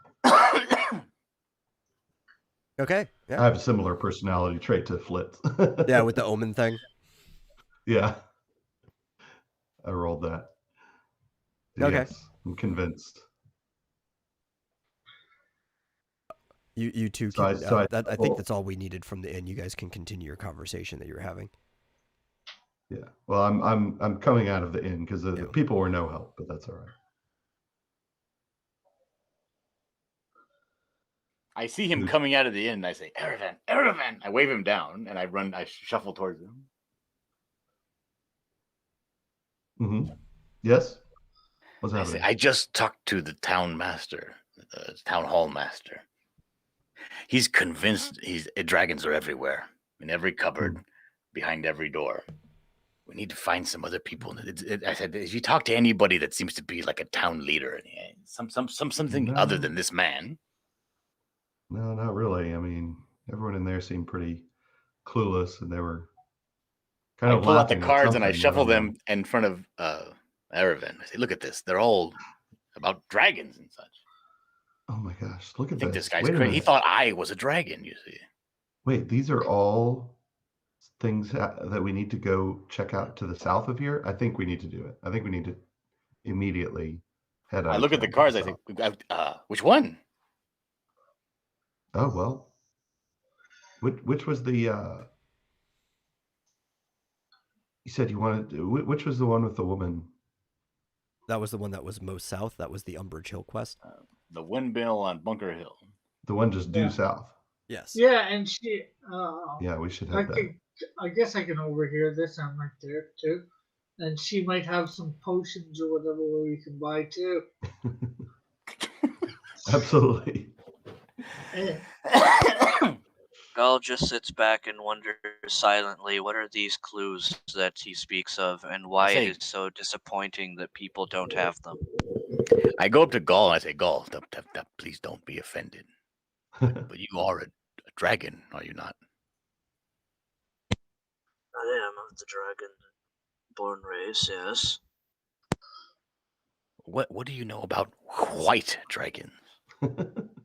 White dragons. White dragons, I believe they've normally related to frost. Those of my kind with that coloring can usually breathe frost and are resistant to it. I look around like startled. I say, we need coats. That's what we need. And I'm fairly certain they're not usually very intelligent, the white ones, compared to the others. They're usually smaller as well. They're little dragons. Well, compared to others, to other dragons. Okay. From what I've heard. I say we need to help these people. I'm going to go see if I can find somebody else in town that might know anything about this danger of dragons. I kind of look around. Do I see anybody around that looks like they're not in a hurry? Actually, most people don't look like they're in a hurry. Even with the reports of dragons, they're just kind of casually doing their thing because they keep arms everywhere. Like every house has like spears and stuff like that ready. They're fully prepared to die in this town if they need to. So they're just. I go up to one of the random ones and I say, I'm looking for someone who has seen the dragon. Has seen the dragon? Yes. Huh. I'm not sure I know that myself. You have heard of this white dragon? Yes. Well, the reports are coming from everywhere. Travelers that come in and out. We're not the only area dealing with it. It seems to be very close by to us. How unfortunate. I put my hand on their shoulder. How unfortunate. We're going to try to solve this for you. Thank you for your time. Goodbye. Oh, thank you. You have a good day. What is Catalan up to?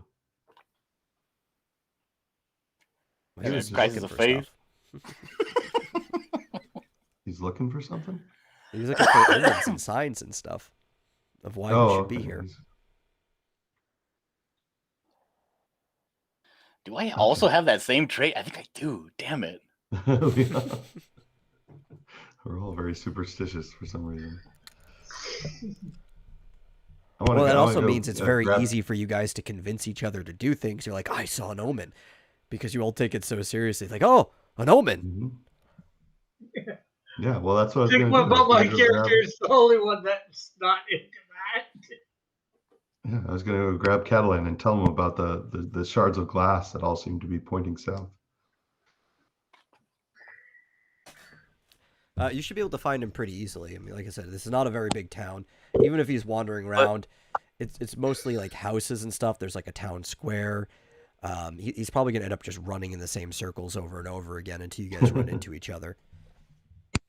I mean, if you don't worship the same god, what if he just goes, "No, it must be the work of necromancers. We must go north."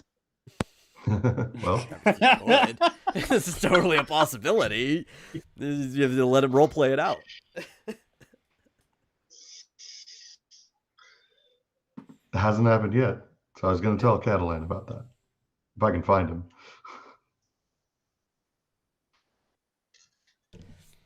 Yeah, I mean, you guys are searching around. It's starting to get a little dark. It's not quite night yet, but you guys have been in town for a while. It seems like it's late afternoon, early evening. But you find him. You guys kind of run into him in this this back area by this farm here. He's just kind of searching around in these trees and these ruins, looking for anything that could possibly be a sign to lead him on his quest to kill all of necromancy once and for all.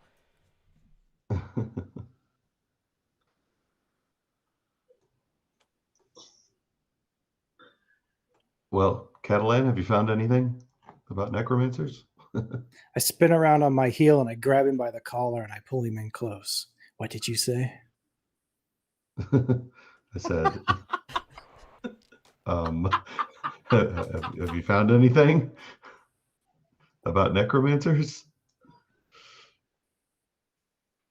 that you were looking for? No. I let him go. All right. I feel like Catalan is the Timmy's dad of paladins, just like the level of Dinkelberg, except it's necromancers. So does this inn have any beds that they rent out or whatever? Oh, yes, they do. Which you can inquire about. Well, I'm going to suggest to my people that I'm traveling with, maybe we should get some sleep since it's getting dark, and head out in the morning south to try and convince this woman to come back here. Either that or help out the dwarves. Check out the dwarves. Well, the dwarves and the woman are both south, right? Everything's all kind three. of south. Everything. Yeah, all the missions are south. So. Yeah, so I say to Catalan, hey man, you want to rest for the night? We can keep looking for signs south of town. That's where we're all headed. I lean in real close. Yes. So I guess we Very go well. over to the inn and to inquire about the bunks. Yes, you go over to the Stonehill Inn, which you all know where it is. You saw it coming into town, but obviously one of you has been in there already. This is it, right here? Yes. Is it that one or this one over here? It's this one we're pinging. This was the building you were in earlier. It was on the way into town. Yeah. And as you walk in to this 2-story roadhouse, the proprietor, that again, Erevan has already talked to, is a man, very, very friendly but kind of short, named Toblin Stonehill. He is not from this town. He's native to a town to the east of here, which he always likes to tell people stories about it. It's kind of the thing you do. You start up in a new town, you tell everybody about your childhood and the town you grew up in. People love hearing about stories from other places. It's kind of hard to get them to shut up about it. And he even tries to tell you about it, but I'm assuming you quickly interrupt him to ask about the price of a bed. Gull distrusts this man because of his combination of him being small and his name sounding like Goblin. Yeah. In fact, he actually tries to tell you one of the tales of this town, too, if you don't interrupt him, before you can even get a chance to do anything else. I'll let him babble on. I'll listen to his tale. Yeah, as he's talking, he starts getting into like a hunched over, intense mode, and he says, "Falcon's Hunting Lodge is the only safe haven in Neverwinter Wood.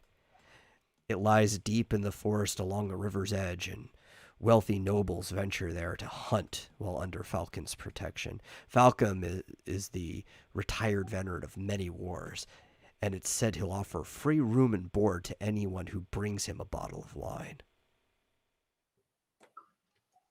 That is the tale that he told you. So, what are you guys in for? I say that's the worst story I've ever heard. Well, I asked how much the beds are per night. Yeah, so a bed. That's 5 silver pieces. It's pretty cheap. And how much is do you have any bottles of wine for sale? Bottles of wine. No? Don't believe I do. I've got a meal if you want it. Go with your stay. That'll be an extra silver piece, though. Bed and breakfast. Okay. Well, I will take that then myself. My colleagues, I'm not sure what they are going to do. So, how do I break this up with a gold pieces or whatever? How many gold pieces equal? Or how many I think it's 10 silver pieces and 1 gold piece.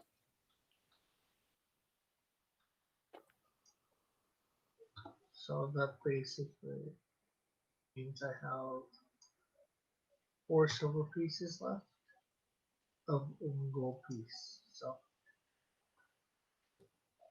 So are other people staying the night? Or Let's see. Yeah. That's none of your business, is it? no? Guess not.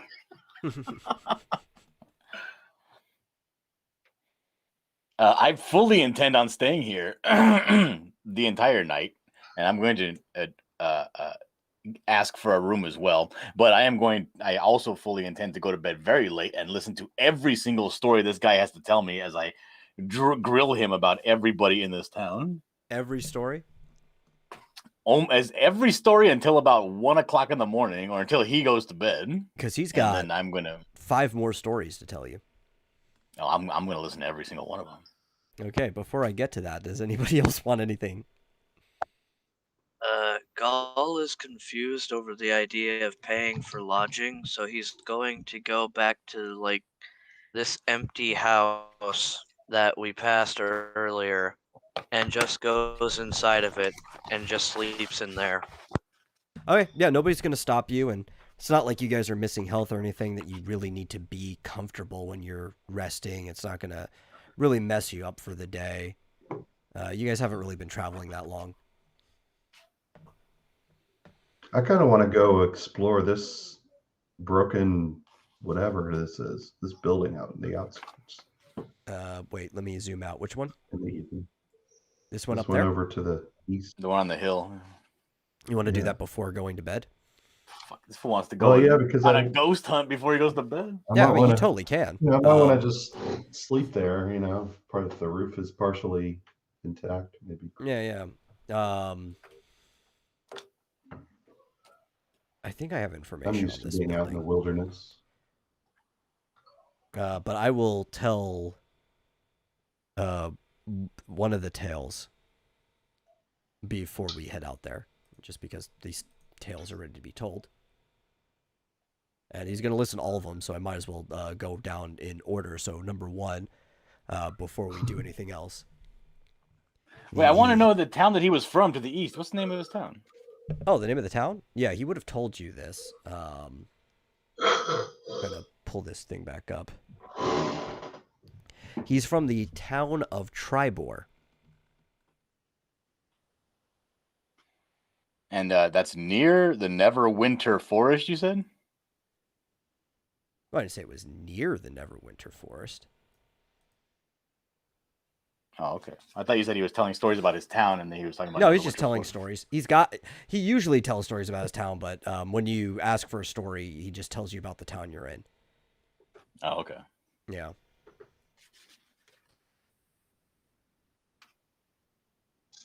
In fact, going to the east, he's actually so far from the east that his where is it? I'm trying to actually find where his town is on the map, to be honest. What, Tribor? Yeah. I see Tribor Trail. I think his town's actually off the map, off the area that you're in. Okay. Yeah. So he's from quite a ways away. All right. And the story he has to tell me is what now? Yeah. Okay. So he's trying to tell you a story, and he leans in. You guys are around the hearth in the pub, or it's not really a pub. It's a dining area in the inn, and they have like a hearth there. And he goes, once again, the orcs have come down from the mountain to prey on the lowlands. If Neverwinter doesn't send help soon, the orcs, they're orcs, but he's pronouncing them weird, will overrun Fandolin and destroy everything we've worked so hard to rebuild.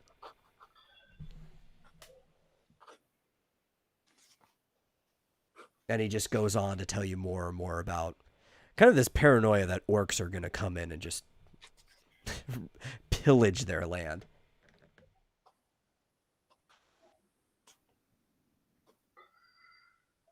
Okay, so Neverwinter, I'm assuming, is a large city. Well, Neverwinter is a forest. It's Neverwinter Woods. There's several things in there. And it is So Neverwinter north. doesn't send help? Yeah. No, it's kind of like an area. Okay. In general, right? It's north. A lot of people are familiar with it. It's typically where hunters go, and there's a lot of things. Falcon's Hunting Lodge that you heard about him talk about earlier is there. I'm assuming that the weather there is pretty pleasant year round. In general, yeah, it's kind of like a deciduous forest, kind of probably like imagine Pennsylvania, right? It can get kind of cold, but for most of the year, it's kind of fine. Mm-hmm, mm-hmm. I got you. Yeah, it is just south of a mountain range, so it probably gets colder up there than it does in the forest. You guys are actually just north of a mountain range currently. Yeah. So as you are being regaled with this, Erevan strolls on over to this manor in the far end of town that I'm actually looking to see if there's any information on in here.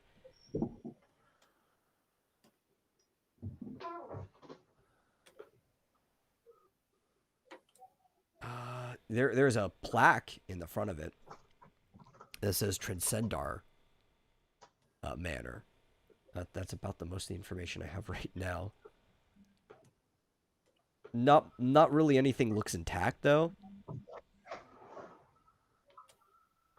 There is some roofing. I mean, you could probably sleep under it and be fine, just like that other house that Gaul went to. And you also wouldn't have to sleep with him.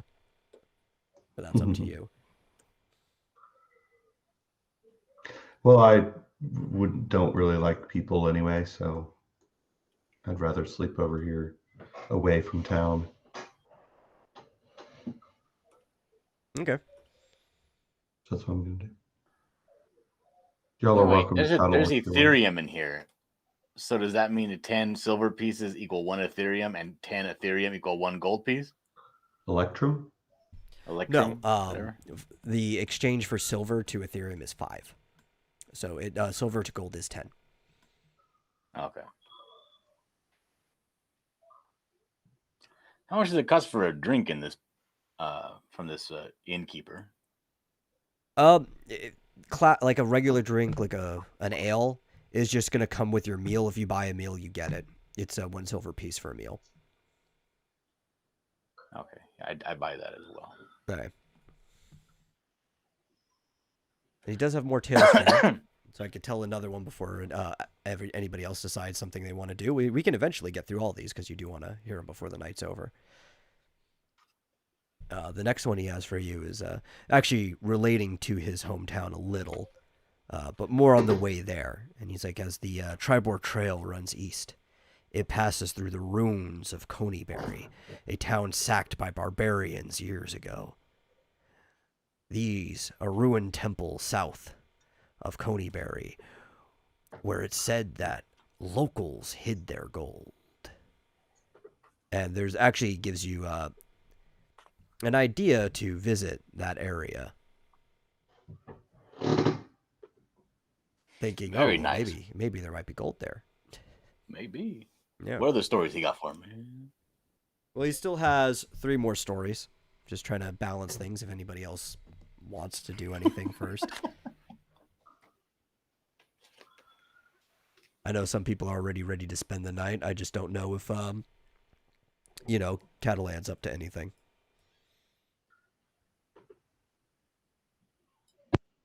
Now he just heads up to the room. He doesn't care about these stories. Well, I it seems figured like he'd be shaking down a scarecrow outside. Are you a necromancer? Honestly, I don't know what to do. So that's fine. You'll probably find out more, figure out more to do with your character as we progress. So it seems like everybody, because I think Rick, you were the first one to go to bed, right? Yeah, well, I was probably listening to the tales. Yeah, Rick went to bed at the ripe old time of 4:00 p.m. I was probably listening to the tales as well. Well, then we just have tales left. Firing a pen. Yeah. The next one he tells you is about this strange magic that pervades Neverwinter Wood. It's confounding navigators and obscuring the ancient events of a bygone kingdom lost in the depths. And he just keeps going on about all the weird stuff that goes on in Neverwinter. That people really just can't stay away from the place, despite how often they're told to. Their curiosity gets the best of them. Yeah, like it will us. Yeah. After we go to the 3 other missions from. I asked the guy if he knows anything about what has he heard from travelers about this dragon. About the dragon? No, just that there's been a white dragon spotted, mostly south of here, but it's been getting all over the place. I've never seen a white dragon before. Have you ever seen a white dragon? Oh, yeah. I've actually seen it as I was walking around, or at least I think I did. I saw something high in the sky, like a silhouette. Could have been a bird. I don't know. I want to believe it was the dragon. No, the sun was kind of in my eye. Oh, it does that. I understand. Yeah. But nobody can tell me I didn't see a dragon.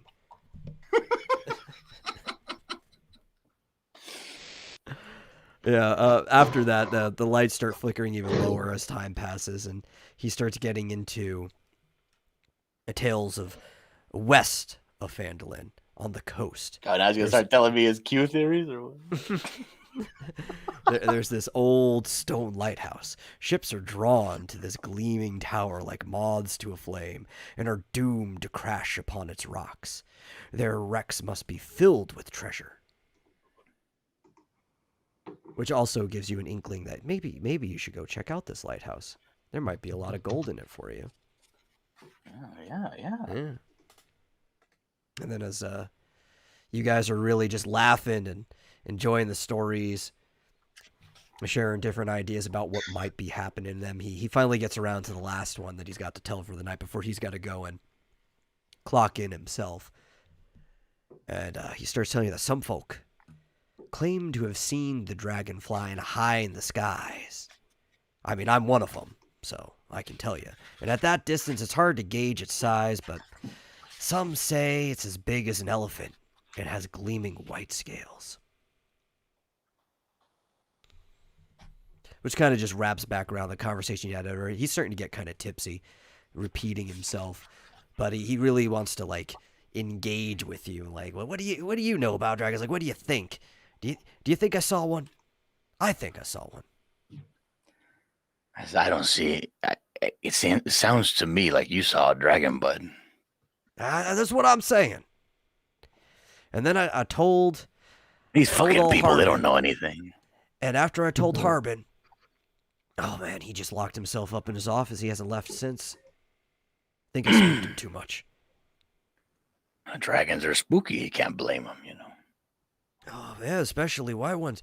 I mean, we know how to deal with fire. We've had plenty of just blazes in town. I mean, it happens. We've put them out, but we don't know what happens if everything just freezes over all at once. Like, how do you deal with that? We need coats. Coats, yes, that's what we need. Plenty of coats. Let's go find some. In the morning, I gotta go to sleep. Me too. So I thank him for all of his stories. He walks through a room behind the counter that he's got. And you guys, there's 6 rooms upstairs, all filled with bunks, and you guys can sleep amongst the other people. So they're kind of like the traditional inns with their open rooms, all beds doubled up against each other. You know, people like they like to sleep amongst each other. You feel safer that way. Yeah. Before I go to bed, I slink off to the outside of the inn, just outside the inn, and I say a prayer to my God. Then I go inside and go to bed. Okay. The night passes.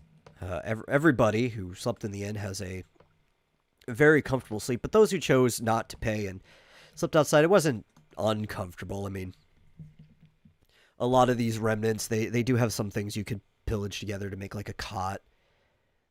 And the sun actually wakes up those who slept under the broken roofing of these tattered houses first, before it wakes up the others in the inn. They get up and start moving, and shortly after, maybe within an hour, as it's peaking high in the sky, you start to wake up the others as it comes in through the inn windows. What do you guys do for the day? Like, where do you start? Well, I would think, start to get ready to go out, but it's like 1 o'clock here. Yeah, it's probably time to call it a quit if you guys want. I think at least we got stuff like started moving, right? Yeah. Mm-hmm. Yeah. So. Yeah, I'm actually going to go to bed. Yeah. Okay. For real. Well, characters are made. Yeah. You guys know your quests. Whenever we actually can do this, because this isn't a fixed schedule like the other one. It's, whenever schedules can line up. We'll get moving. You guys can actually start rolling along. Yeah. All right. We'll catch everyone later. Well, thanks for doing this, too, Metal. Yeah. I'm enjoying it. This is the part that I like. I like the storytelling part, the engagement as people. The combat in 5e is kind of stupid. So it's going to slog a little bit when we get there. But, when we keep doing stuff like this is where it's really fun. So we'll definitely catch